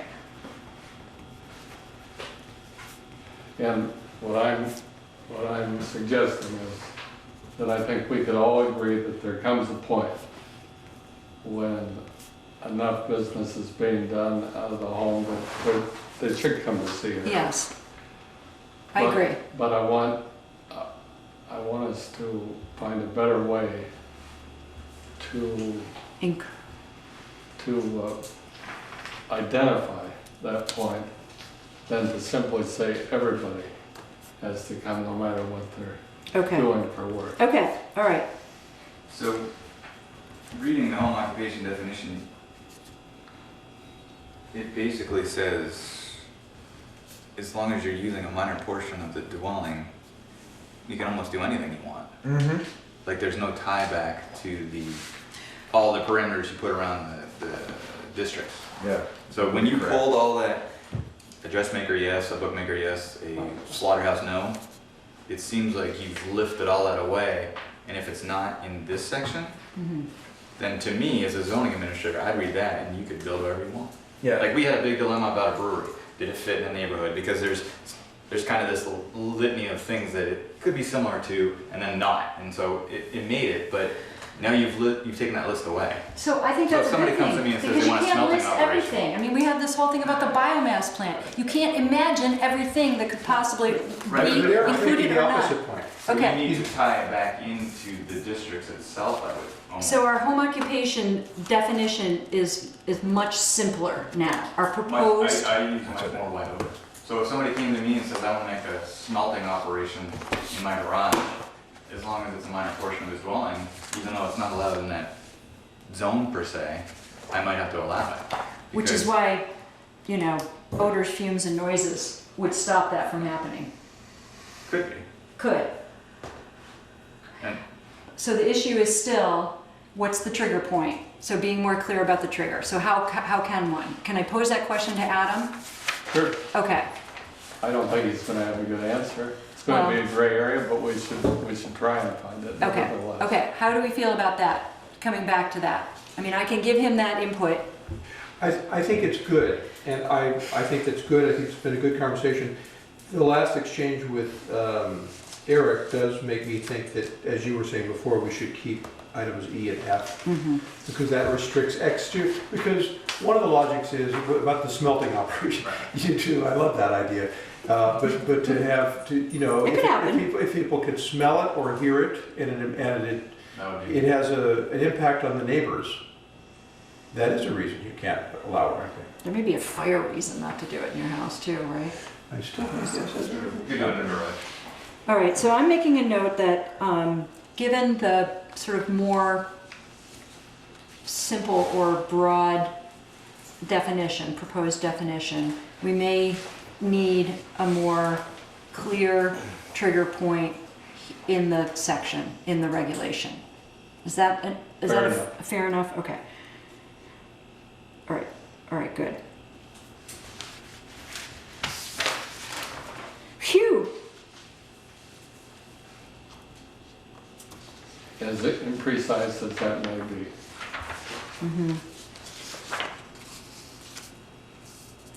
Okay.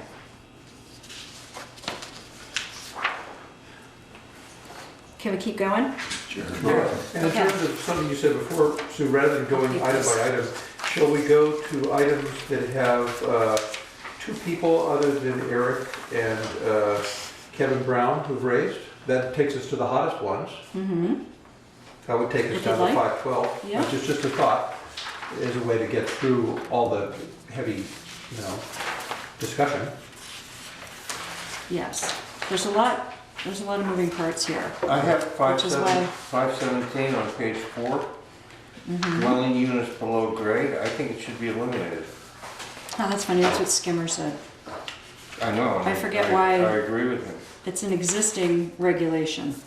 but I don't see the reason why it ever was a regulation. Well, maybe there was a reason. I don't know. Well, Oh, it's to stop people from. some people are vampires. Hard to stop Can a you? Do you vampire. know why, Eric? Do you know about this? Is it to prevent sort of, I mean, it's not to prevent apartments and basements, is it? Yeah. Or is it to, Well, it was to allow it, but to provide for some sunlight. Right. It was trying It's to a prevent. compromise. Yes, it was a compromise to prevent Okay. basically below grade Fully. apartments yeah, where all you've got is the two little 12 by 24 windows in it. Yeah. And then somebody renting it out.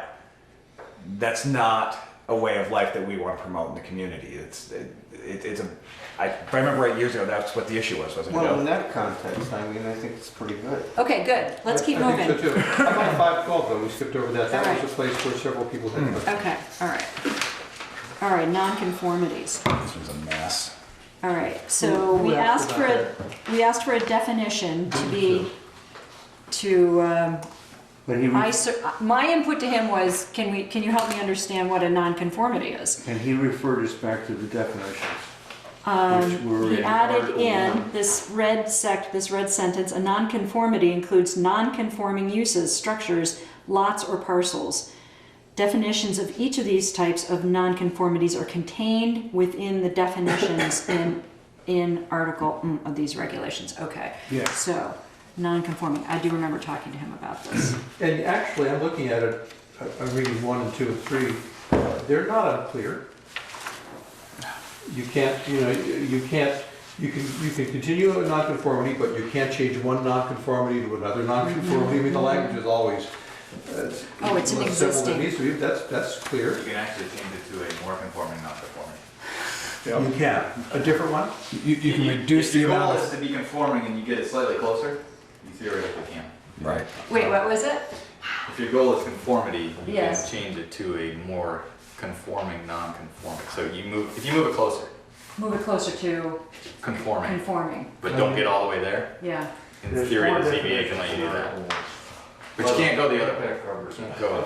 Less of a nonconformity. But I just looked and said, that's, in the next one, you can't, if you stop using the nonconformity, the shops, you can't reestablish it. This is all existing language. I know, and I Okay. think it's fine. Okay, good. So Can we let's keep move on. going? I'm Yeah. happy to keep going. All right, Good. let's go. Thank you. Well, you were one of the ones who had a problem with that one, apparently. But he You're added the happy now. sentence, he added the reference to it. Oh, so therefore, this is post your In comment. red, because you can't see I don't red. have red. I got red right here. So let's go down to 526 then. My only Okay. comment about What number? 526. Hold on, the hold below on. unit grade thing, Yes. is it's one of those things that falls in no man's land in the middle. Like if somebody wants to build All right, a dwelling unit below grade, Eric, is there a better place for that to live?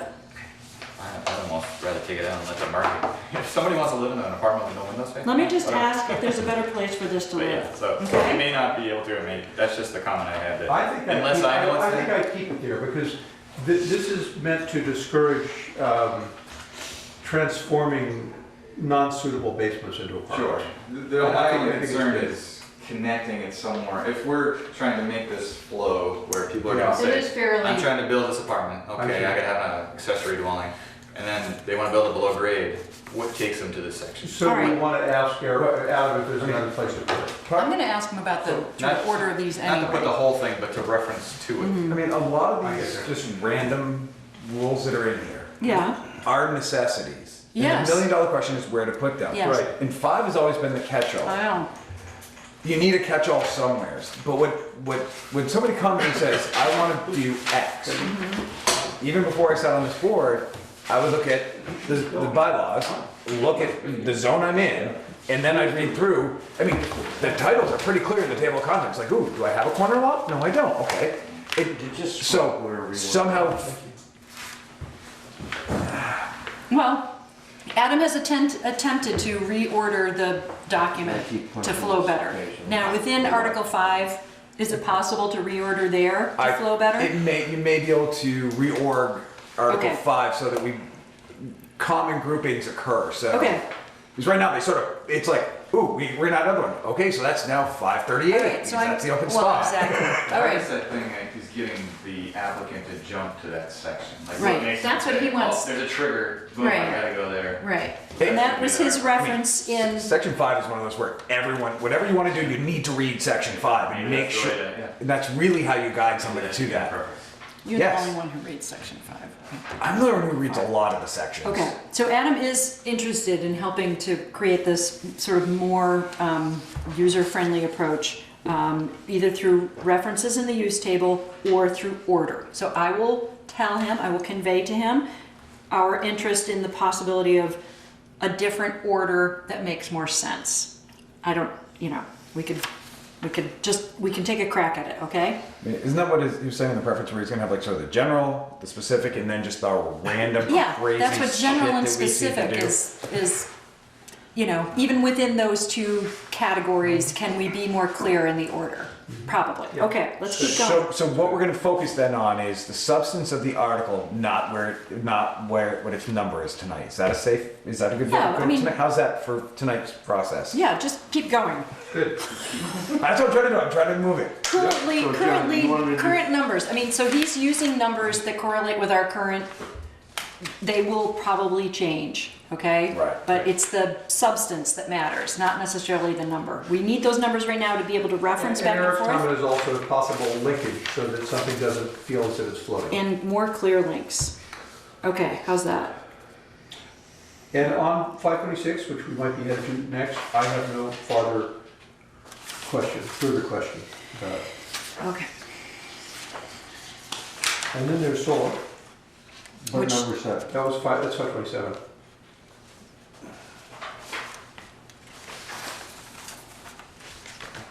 And the only question here is, Gary and I say the opposite things. Okay, what number are you talking about? 527.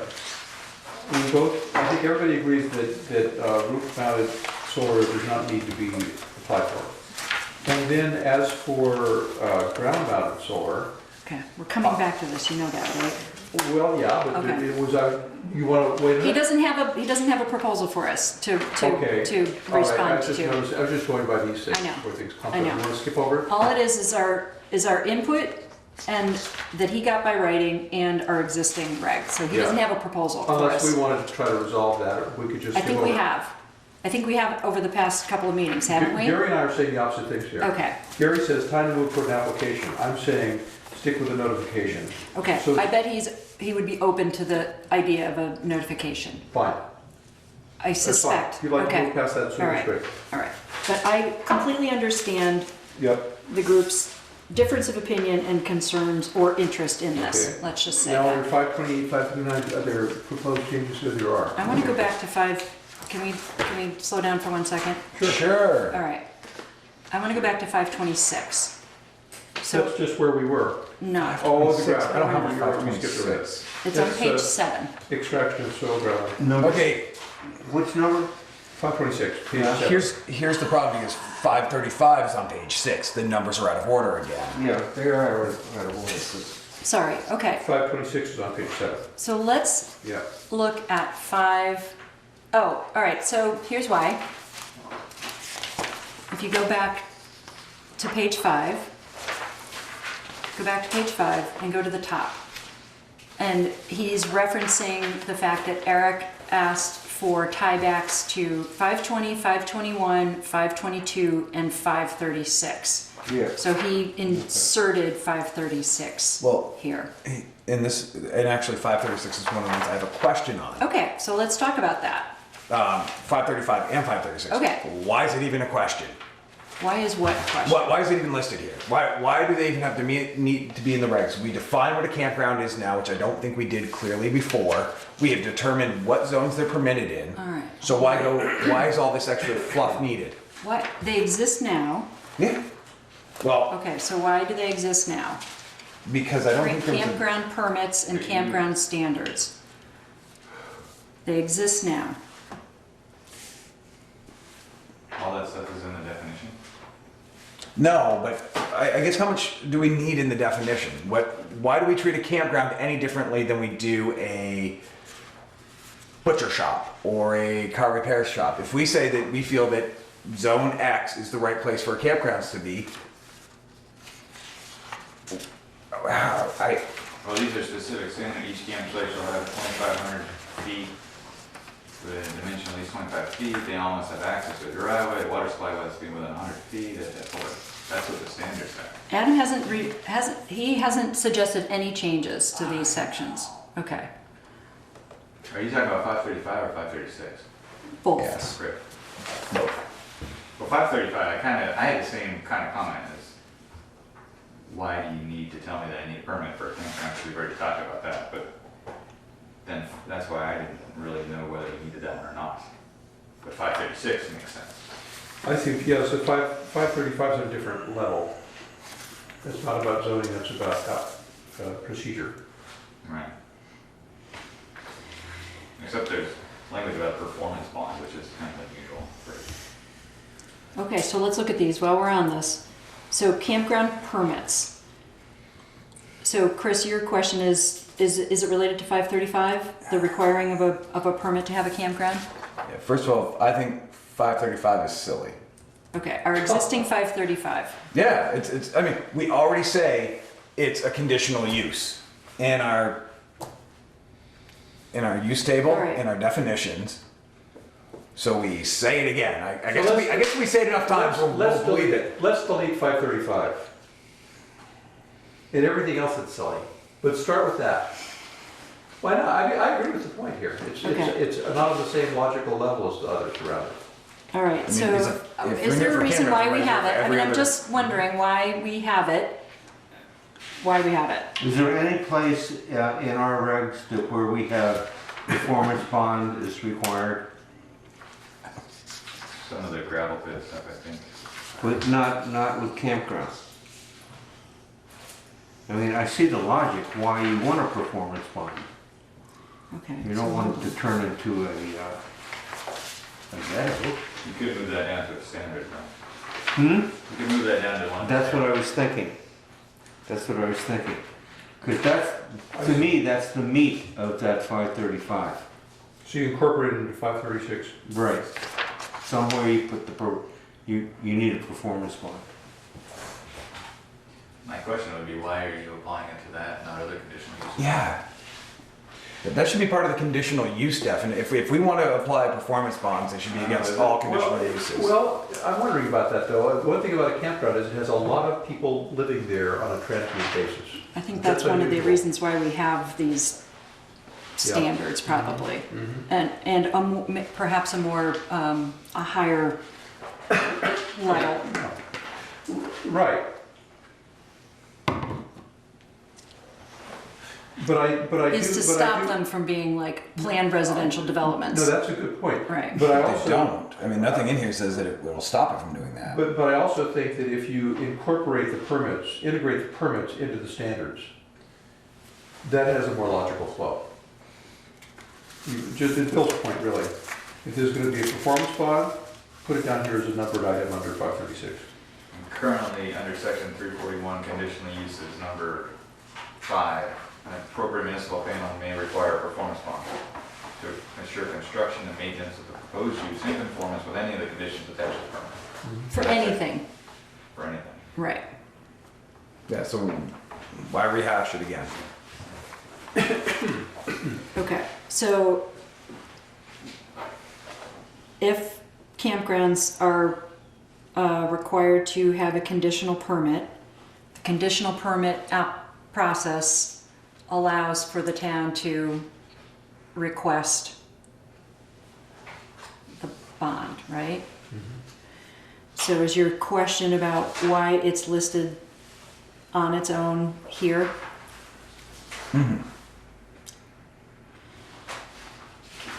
It just feels that there was, at some point when this section was written, there was a kerfluffle over campground, a campground somewheres. Literally, this looks like spot zoning at its best. And perhaps because we have it, we haven't had a kerfluffle since. Is that possible? I believe you may be right about that. And the Bill, you wrote these, what happened? number 2 was, I believe, meant to be just listening to trigger criteria for people to remember when they were considering a conditional use application. So it's not meant to be Additional. duplicative or Yeah. contradictory. It was just meant to help remind people some of the issues to take into account, because you can at times have fairly concentrated living conditions. Right, I think that, I agree. So Chris, if there was a way to get number 2 into the evaluation, I think you could collapse 535 if there was a way to remind yourself about some of those ideas. So number 2 under 535? Yeah, Goes into 536. maybe. I mean, would it help to have 1? And would it help to clarify or simplify this? Yes. Okay. Yes. Okay, how's that? Is that Yes. possible for Yes. us to, okay. Yes. All right, so how good. about if I Christopher convey, is raising his eyebrows. I want to know what's on his mind. The last half of number 2. the last half Sort of of number makes 2, sense. under Makes sense. 535? Yeah. All right. I mean, where you talk about because the The campground may application. need a little more site plan is what we're talking about. The first half of it, that it's got to go through the conditional use process. It already says conditional use on here. I Right. think it's pretty clear in the use table and in the zone what it says it is. So that's why I'm like, I'm just not a big fan of redundancy. Yep. So So we can collapse the, and pull that Language. and pull sort of the site plan piece down to the standard section, create one piece, and I think between the two of them we could actually create. Would you be willing to offer, Rewrite it. Yep. yep, could Okay, you? do it? And did somebody, you or somebody else say that the performance bond thing is covered elsewhere? Yeah. Okay. Well, I have to look at where. It's under conditional, if you're The current conditional use number If you're 5. applying for conditional use, which you should have to for a campground, Then you have to have a performance bond. the ZBA has the ability to request a performance bond. and that's already listed. And that's under conditional This use. one is there. All So- I conditions. haven't converted it to the new. I know. That's what I was just like. I'm like, where is that going to be in the new one? So just as a point of reference, 522 motor vehicle service stations doesn't have this preceding paragraph like campground. I know. So if you took out that 535, it would be more similar to the section above it. Does that make sense? Yeah, It does. makes sense. So, any other change besides the possibility of collapsing and clarifying 535 and 536? No. No. Okay? Okay, so I'm gonna make a note.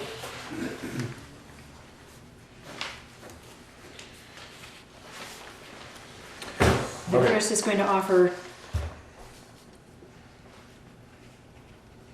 an alternative, okay? Understanding now why we perhaps created 535 and 536 in the first place, okay? Yeah. Okay. And I'm just on a camper roll here for a moment. What? I'm just on a camper roll for a moment. Okay. Because I just backpedaled up to 523. Most of it I agree with. The whole thing about not lit, it has to be either in a campground on a lot where the owner can have it. Having to tuck it behind the front of their property. It's very hard with the larger size of campers nowadays to be able to fully do that for some folks, and we're moderately lenient on it. The piece where we say you cannot hook it to water or sewer utilities. I don't own one. Or sewer utilities, not just utilities. Shall not be hooked up to any water or sewer utilities. So people not living in campers in somebody's yard. Right, but so again, I'm looking at. I have family members that have a camper. They come back. They hook up to their own private septic to drain it out. They need the water in order to clean the I tanks don't out. think that's what that's intended to. Yeah, I think I agree with that. I think that this is about, It's about Not more, making it's an like not exception letting for- people live there. Eric, in the last year, have you or your office issued any warnings to camper owners that have their campers hooked to utilities illegally that are not being occupied? No. But are not being occupied. Correct. No, we only issue them to people that live in them. Correct. So if you, like my parents, hook theirs up to the power and they have a septic, they don't Live in it. live in it. So they're So it- a camper I so read it. park shall not be used as living quarters. That's the whole point. Right, if you Right. eliminate the second half of that line, I'd be fine with it. Okay, I just think that, got it. that's it. Not So big. you know what the intention was, not to prevent people from cleaning out their septic? Correct, or having it hooked up so that you can keep the batteries charged in water. So are you proposing adding language? No, You don't need to add it Taking it No. away. about not living quarters. it says it right there. A I'm camper looking so for it. parked shall not be used as living quarters. Go up to 523. It's under number 3 of 523. The. I got you, second thank last you. Yeah. sentence. All right, good. Okay, Okay. okay, keep going. Where All are we? right, so we were a little bit cuckooly out of order. 526. So 526, so I had asked for, I was just saying I liked the change. I like the change. That's why my So letters he were was down there. he's attempting to help to clarify, to align this section with the town plan, which references the planning area, extraction not being allowed in the planning area. I wondered about whether rock needs to be referenced. So, we just had this question when we heard from Peaker, right? So needing to make a new application to Act 250. And we shared with him that our intention in the town plan was to not prevent extraction outside of the village planning area. And he made clarification of that he's using rock, right? That he's blasting and He's grinding. mining. Right. So is this the place to sort of add in reference to rock as opposed to soil, sand, and gravel, which you, I think it's a new definition. It's in your. Is it? Okay. What we said, Okay, all right. said to him was we thought we were covered. yes, I agree. Right. So I'm just wondering, it made me think, So what, just looking through Right. the uses, Mhm. because I think when we thought quarrying, we were thinking rock. ore mining. Oh, all right, You know what I'm saying? Not what's going on with their blasting a chunk of ledge and then converting it to gravel. right, So if we look at our Mm-hmm. use table, yeah, where we allow extraction, yes. would it not behoove us to allow quarrying in those two sections? We may need, and then I think it would eliminate the whole gray area. Because right now we say there's absolutely no quarrying. That means nobody Right. can blast ledge in the town of Bristol right now, based on our Right. uses. And that's And not. in our town plan. Didn't you guys slightly change the definition of quarry? I thought so too. I was just thinking of the definition covering that. Hold on. It's currently commercial taking by cutting or blasting of rock, building stone, slate. We marble, came back to or this late, I think I that's thought you right. added a word. at the end. Hang on. I hope this is the right, yeah, I think it is. Hang on. Quarrying, the commercial taking by cutting or blasting of rock, building stone, slate, marble, or the like from an embankment or pit usually open to the sky. That's our commercial, that's our proposed definition of quarrying, which is not allowed in any zone, proposed, Right. and referenced specifically in the town plan. So, Well, the town plan says we'll get to it when we get to this. That's what Yeah. the town plan said. The town plan said we would study it and define it later. It didn't say we would prohibit it till we studied it or define it later, is what we said, if I remember right. Didn't you guys change that definition? this is as of January. Do you have a different one? No, actually, I I did don't know. not. I just thought you changed something in either extraction or quarrying after Peter's. Something about block, so maybe that was, you took out the block thing. No, the block. I'll have to check. All right. Yeah, you currently don't allow quarrying anyway. No, and it's, So just in terms of this section, is it okay that this section refers only to extraction of soil, sand, or gravel? yeah, I guess I'm not thinking, I don't know whether there's another section that references this type of activity.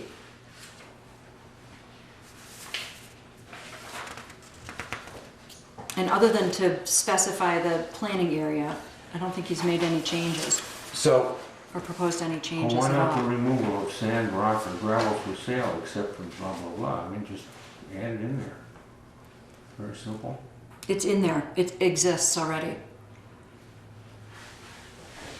In this, It exists in our current one, and he has proposed including it, and keeping it. He's offering clarifying the area. He's clarifying the village planning area.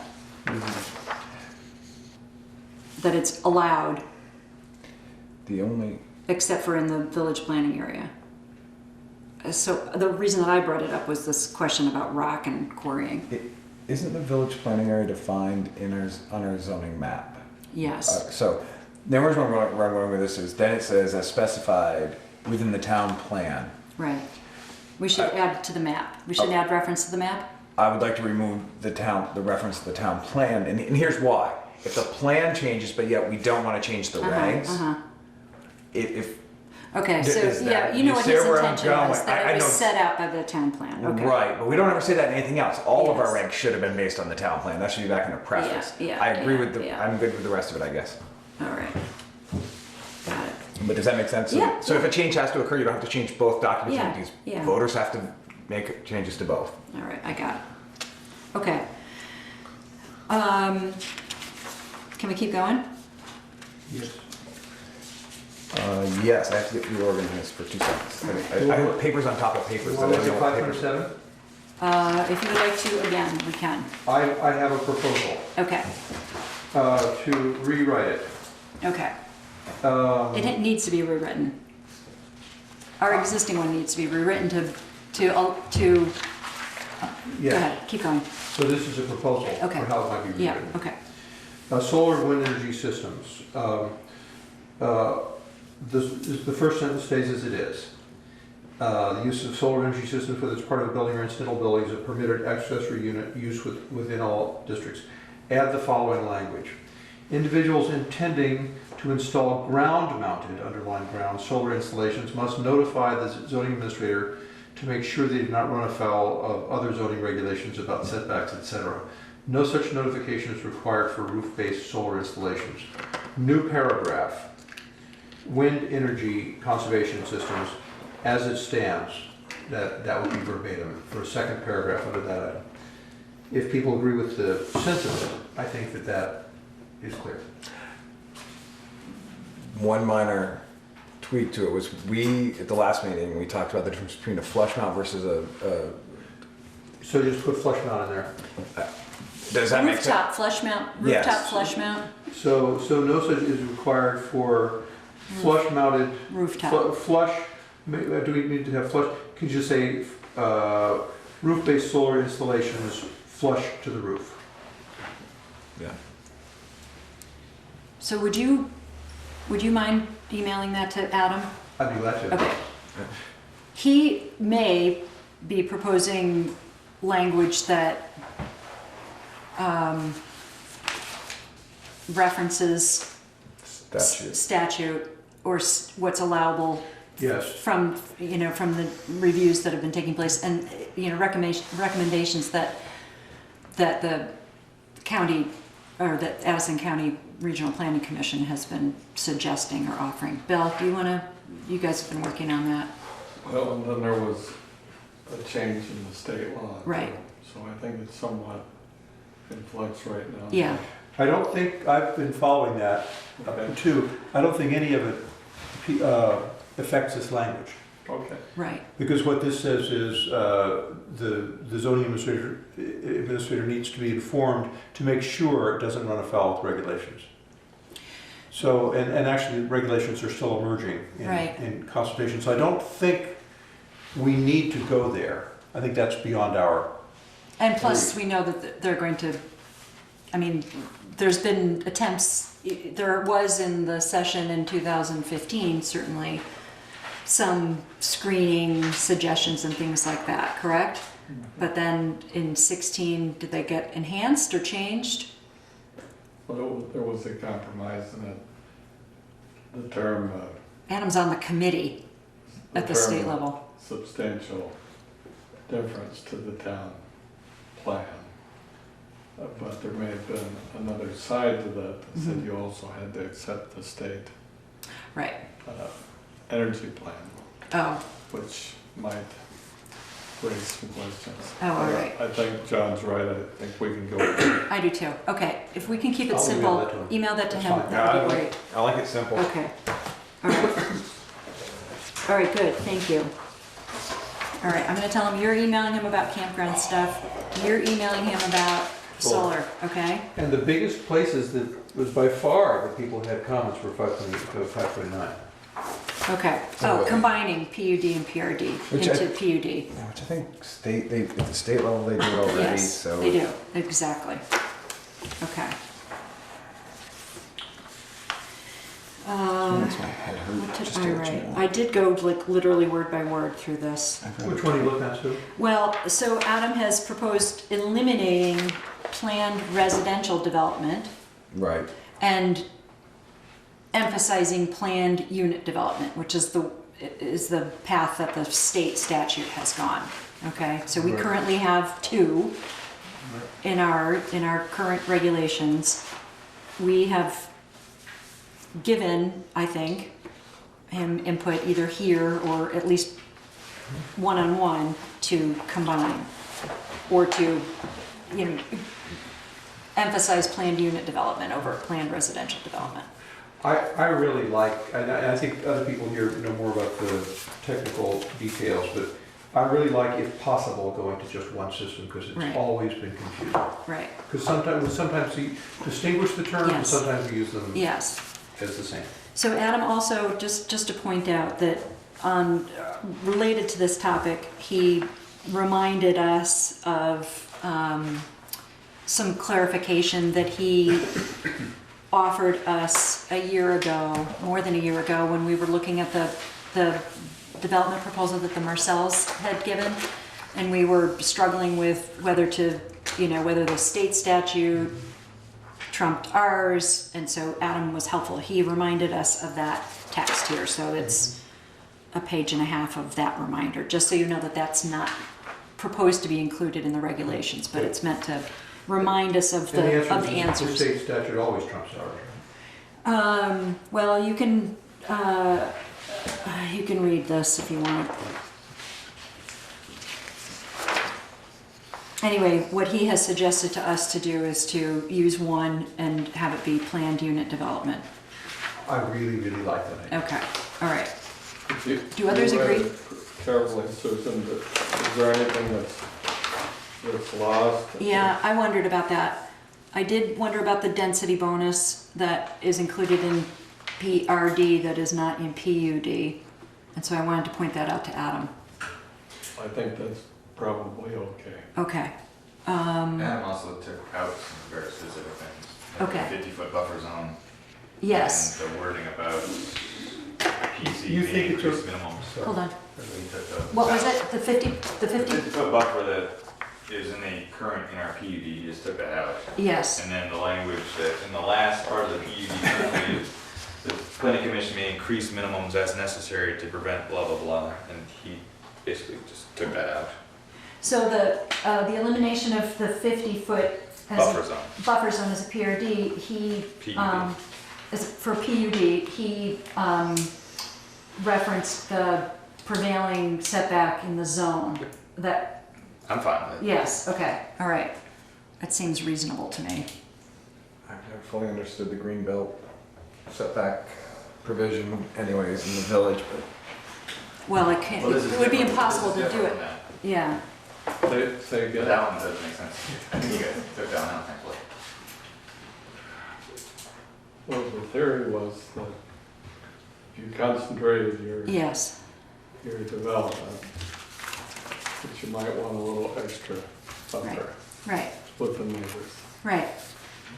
If you're gonna add, see, the ability to have more units than you would normally under straight zoning Well. allows but for a higher density, right? Even without a higher density, if you're concentrating. concentrating, okay. So how much difference would this make if we take that away? We're basically going to 25, except in the big zones. Yeah, right, Eric? The setback. So if you eliminate a 50 because it's a It PUD, reverts back to whatever the zone is. It So revert- in HDR, it'd be 10. right, In the village here. yeah. I How does think- Ackers fit into this? If it's a PUD, or is it he's applying under, as a PRD, okay, 'Cause it's under our existing PRD. Right. Oh, can I go, Yeah. one question, Bill, you just said in passing, you thought that the loss of the provision for density bonus was not a big deal. I do No. feel that way. Well, it's not a big deal. you know. Yeah, And the reason I feel that way is that in my experience over the years,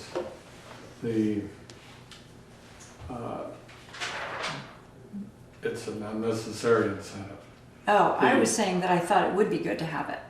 I hear you. That's Okay. why we got confused a minute ago. Okay, It's the natural incentive for the developer is to concentrate, right, to economize on roads and power and cable and whatever else Mhm. would be common development costs. And there's very little incentive to create a grid. And so. very little incentive to what? Create a grid where the lot, Right. you use up the whole property. Right, You naturally would want to concentrate anyhow. And I think there's a lot to be said for sustaining the average development density in the district, which is what we generally tried to do as we rewrote the plan. so you're saying the sort of density bonus is actually redundant to the basic interest of the developer? Unnecessary. Yeah, unnecessary, yeah, thank you. I mean, That's my opinion. Yeah. I mean, I just want to look at tonight's potential application. Ackers alone is a great example of that. He has a lot where he could have easily spread those two units just sort of parallel to the road, and he chose not to because where he was going to place the septic, how does he maximize it? How does he maximize the driveway? How does he maximize the sidewalk? So that's where you're going with it, right, Yeah. Bill? The infrastructure sort of Naturally pushes you. pulls you together in better clustering. Is a cost. Yeah. So following that logic, that, what was the original call for The- density the- bonuses? The original theory, way back when, 25 years ago, was that you needed some extra boost to get. In order to encourage people to do this? And the experience has shown you really don't. That they'll do it anyway. 9 times out of 10, maybe 10. Mhm. I can see you're still a little No, uncertain. I'm thinking about the examples that we've seen Mhm.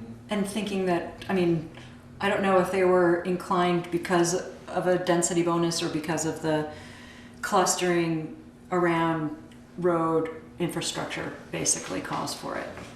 yeah, especially the septic infrastructure. Yes, given the right. curve. So if we follow that logic. Okay, all right, I mean, Adam left it out and yeah. I made a note to ask him about Yeah, it, so therefore, it makes it even more attractive to compress into one. I see, okay. And I don't see anything else we've lost in collapsing into one. No, I know. I wondered about his reference to new communities. I don't really understand that. Oh, no, that Is is, that like the? that is, well, no, it's in our existing PUD. I like the, what did I write here? Possible to combine shows intent more clearly than new communities. It's the purpose paragraph in the PRD section that we would lose. So I wondered if we could preserve that intro section as opposed to the Oh, existing intro section, like this one sentence, purpose. The purpose of a planned unit development is to encourage new communities, innovation of design and layout, and more efficient use of land. I guess the only question I had was to encourage new communities. It's sort of Yeah. unclear. You So can that- include It that. says that in the purpose of the PUD. That's what I'm saying. but in PRD, it says the purpose of a planned residential development is to encourage flexibility of design and development of land in such a manner as to promote the most appropriate use of land, to facilitate the adequate and economic provision of streets and utilities, to preserve the natural and scenic qualities of open land, to provide for a mixture of and variety of housing types at different densities, and to provide for the development of existing lots which, because of physical, topographic, and geologic conditions, could not otherwise be developed. It's probably a little bit much, but anyway, I was sort of thinking of some combination of those two Yeah, things. ask him to take a look at it. Okay, Combine. all right, thank you. Yeah. I understand the intent there, and I like some of that level of detail, perhaps not all of it.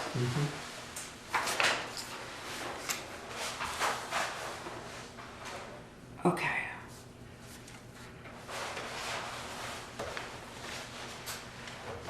Okay, how are we doing? We're doing good. All right, I think we can finish up with 5. all right, let's keep going. What's the next thing? So we got a cluster. If we go to page 12, is that jumping ahead too far? Keep going. That's the mobile home? Well, there's a Which one? Say what section. Well, I'm talking about a cluster of things here, all Yeah. of which were commented on by EF.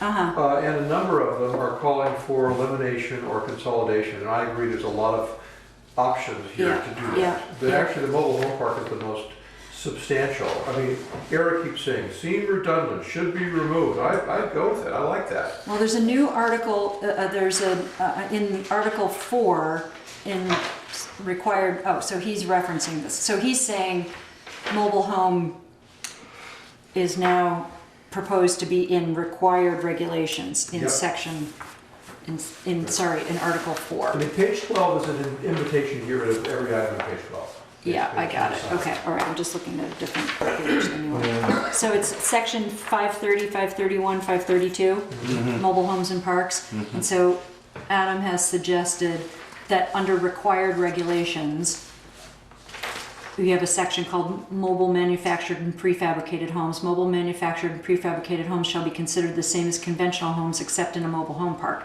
Then section 403, mobile home parks. Mobile homes are permitted in approved mobile home parks subject to the requirements of this section and state law. Existing mobile home parks shall be considered pre-existing non-conforming uses unless they specifically comply with all provisions of these regulations. Nothing in these regulations shall permit the replacement or improvement of homes on lots in existing parks. New mobile home parks shall be allowed under PUD provisions of these regulations on the same terms and conditions as Bristol may allow any other type of housing in a specific area as governed by these regulations.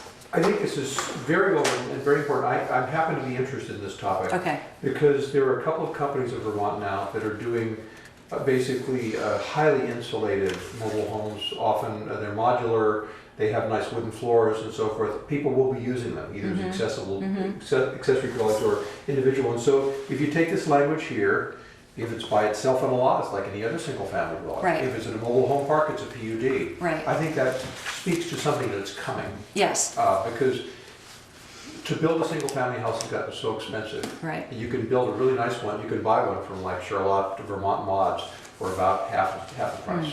And people will be doing it. So that's why just normalize it. Right.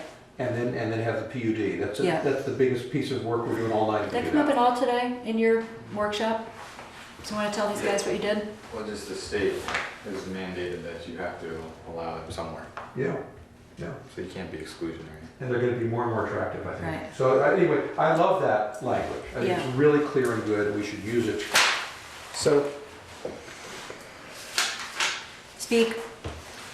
one of the downfalls of mobile home parks, and always has been, is the mobile homes are supposed to be short-term housing opportunities for you to move. And a lot of parks, the units themselves, the lots themselves, and the park itself is designed for whether it's new homeowners or retiring homeowners, and that's sort of the mentality behind it. But the structures that are in there, if they're rental units, the landlord doesn't care sometimes. And you see some pretty horrific trailer parks in this state, in this town. Everywhere. Some are amazingly well maintained. I mean, I look at the one over on Lawrence Lane. That is a beautiful little trailer park right in the smack dab of our village that most people don't even realize is there. So the only regulations that or caveats is somehow putting some sort of performance standards on the park itself, and I don't know how you can do that. I don't know. There's a lot. State regs are ugly on mobile home parks, if I remember right. So. This is a huge. So is it covered by the state regs? I mean, I don't remember. I don't have them in front of me. But just following up on the new language that Sue read, I really, what I like about it is, it makes mobile homes, and I want to come to your point, governed by our current language on single-family homes and PUDs. Now, it's true that mobile homes have been working under a kind of fiction, which is these things roll in, they roll out. They actually roll nowhere, except onto their cinder blocks, often old-fashioned ones. I think we're going to see more of these, and I think that they could be great. Absolutely. In terms of performance standard, if we really wanted to go into this, and probably we can't take the time now, this could be part of our energy plan, because at present, mobile homes are often the least energy efficient building in the house. There's no reason they can't be the most efficient. Correct. And they will be more that way, and they'll be attractive to a lot of people as a way to get into a really efficient house for less than $200,000, a new one in Bristol. Absolutely. So anyway, I like the language. Some of this we can come back to, but what it does is subject them to the same standards as all other houses. well, and by putting it in required regulations, basically Adam is recognizing their protection Yes, in Vermont. and their importance for people who can't afford a new house Right. otherwise. So he's suggesting the elimination of our current regs in favor of 402, 401, 401, 402, and 403 in article. Yes, and the new language that you read. Right. So I'm, Well, okay, so you're obviously supporting. yeah. And if all right, let me take the temperature. Because I want to, offer him feedback.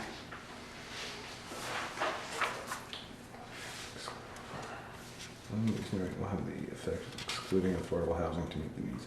Yeah. The other piece and it goes to I don't know if it's mobile homes or campers. There's another cute little class in the world happening right now that we should probably address, which are tiny homes. Are they campers? Are they houses? Are they mobile homes? What are they? And what are the rules and regs on Right. A little house. the tiny house? Yeah, they're campers, but They're not they're campers. not. Well, Oh, you can roll them. well, I and could you hook it leave on my them. truck and pull it somewhere. But yet I could also set up permanent. What's your thoughts, Eric? The ones that stay on wheels are campers, the ones that come off wheels are accessory dwellings. I think that's totally So, logical. It's It's covered by what we said about living campers one, you before. has to adhere to the accessory dwelling, which is Totally 30% consistent. footprint rule. Let me just And make if a it's on note. wheels, Because I we mean, talked if about we- this at the last meeting, but just I don't because think I've something's heard. small, I mean, we consider accessory structures, they get delivered on tow trucks, but they're still buildings. And Right. people always ask about taxes. We actually require permits for those temporary tent shelters too, Correct. so. Okay, all right, I'm just gonna note for Adam to consider. What, it's on the prairie? A little house. What, on the prairie? So it's good. We Okay, can't say anything for that till can we keep 9:30. going? We have 10 minutes to go. Hey, we're doing good. I I'm think we can finish happy. page My 12. God, you guys. Page 12. Oh, He's, yeah. damn, man. Which is section what, John? Oh, I'm looking at this part under 546, Okay. Yep. 530 through 596. Yeah, any of the red, it's a lot of pages for us. For you, Yes. it's just one Oh, I page. see. Right. Yeah. 546. That is pretty. Do we need, if so, to reflect new districts? I agree with Eric. I believe this section, he didn't, it's use is not permitted. 546, our current one is use is not permitted. And he is saying, we have Yeah. dealt with this through the table of uses, I think. I do too. Let go. So he's like essentially suggesting we eliminate it.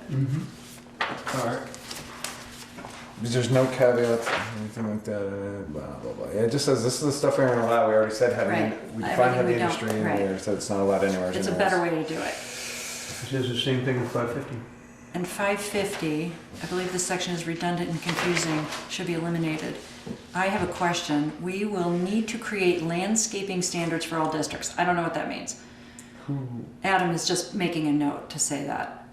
We should also be drafted to capture solar. No, that's interesting. I wonder For what now, I that. propose eliminating this and we will come back to it later. So I only read this, that section last night and I have no idea what he's talking about. So I I'll ask him. I can imagine. Well, about solar, yes. Yeah. But this is not even related to solar necessarily. I think this is related to, I think this existed, I think it's about the downtown, really what has become the downtown designation area. Yep. It applies to the entire former village though. Right. It's very confusing. It is confusing. What is the I purpose of haven't it? figured it out. Yeah, okay. Something about 30 trees and some shrubs. Yeah, I don't One get it. shrub per 30, Yeah. 200 square feet. Do you know, Bill? That was put in by the landscaping lobby. Oh, We have landscaping requirements. yeah. Good thing I didn't I know. gotta get busy. Exactly. I know, I was just like, huh. Well, how do we feel about All the eliminating? shrubs I keep If coming everybody out. agrees, eliminate it. Do we agree? Keep going? Okay, thank you. Okay. Let's eliminate all of them if I don't even possible. know why we would come back to it, but I'll ask Adam what he means by that. So the first one has come What? up twice. Sorry, what? The first one, number one, the green zone, The green belt, right? green belt between residential and commercial. That's come up twice, both of the firehouses, the old firehouse and the new firehouse. So under landscaping number one, where any non-residential use in a district abuts any residential use in a district, a strip of land of at least 25 feet in width shall be maintained as a landscape area in the front, side, or rear yards, This is a, which abut the residential district. So is that meaning because we have a highly concentrated area that has businesses next to residences? well, it came up specifically when we wanted to build a new fire station Right. on North Street, that Right. they had to put a 25. 25. But And is when that they what put the it in- intention What's of, that? is that what the intention of this was? Which Those is, are the, I just want to, those are the only two times I've seen it. Okay, And we okay. built it into the new fire station because that's actually, okay, I see. And- Oh, because it's next to a house on and both. it's in, half of it's in one of these zones. Okay, all right. And In again, what this zones? is, this Former only, district. this landscaping only applies to the former village area. Which is denoted at the beginning in the current. Yeah, but we've North Street. eliminated that in our new, So if, can we eliminate this? I want it gone. Yeah, okay, that's what I mean, Adam's because part of me proposing. says that if you move to a village like this, we've already defined what we like and don't like for uses. And if your house is next to a doctor's office, that's part of living in close quarters. If you don't want that, buy 10 acres in the mountain and you will have and you won't have that neighbors there. And I hate to sound that cold, but we all make choices where we move. All right, let's keep going. Keep going. All right, so, accessory dwelling. Oh, God. So Eric, I wrote a note. Be sure Eric reads clearly and approves. Which number are we at? 594. Put it all out. Well, Eric Excuse wants me? it out and 'Cause it's covered. Adam agrees. It's covered in. Section 4, it moved to section 404. It moved to section 404. So accessory dwelling unit. You know, we haven't gotten to section 404 yet, but if we want to spend our remaining 5 minutes No, doing this, that would be This is a okay. huge one. So do we want to come back to it at our next meeting? I would originally blast it on 400. It looks like. My suggestion on this would be, just at the quick glance through, is that we could eliminate it as it's shown and be okay with 404. But we have to come to 404. Let's build 404 and then compare apples to apples. Right. And then at that point, we probably all go, yep. All right, so I have a note next to this section 404, where did this tax draft come from? So when we get there, Adam will help us understand better how this replaces this. Okay, keep going. I do want to tell Adam that we almost got through it. 595? Why is. Accessory uses in buildings. I agree, this merely restates what is required in each district. All you have to read is the first part, and I agree with Eric. I like that. If Eric and Adam agree.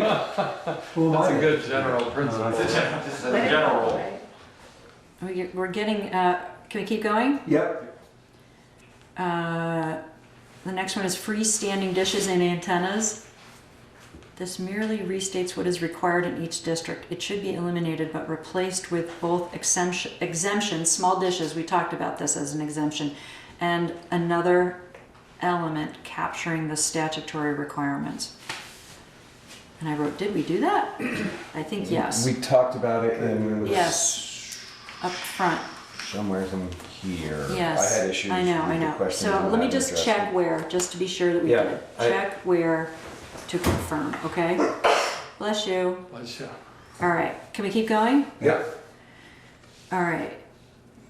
I have addressed Gary's concern about telecommunications towers below by changing 1 to reflect your earlier decisions within the districts regarding where telecommunication towers are allowed, right? So in some and not in others. However, we will need to refine this further to meet state statutory requirements regarding PSB jurisdiction. Okay. Will do. How's that?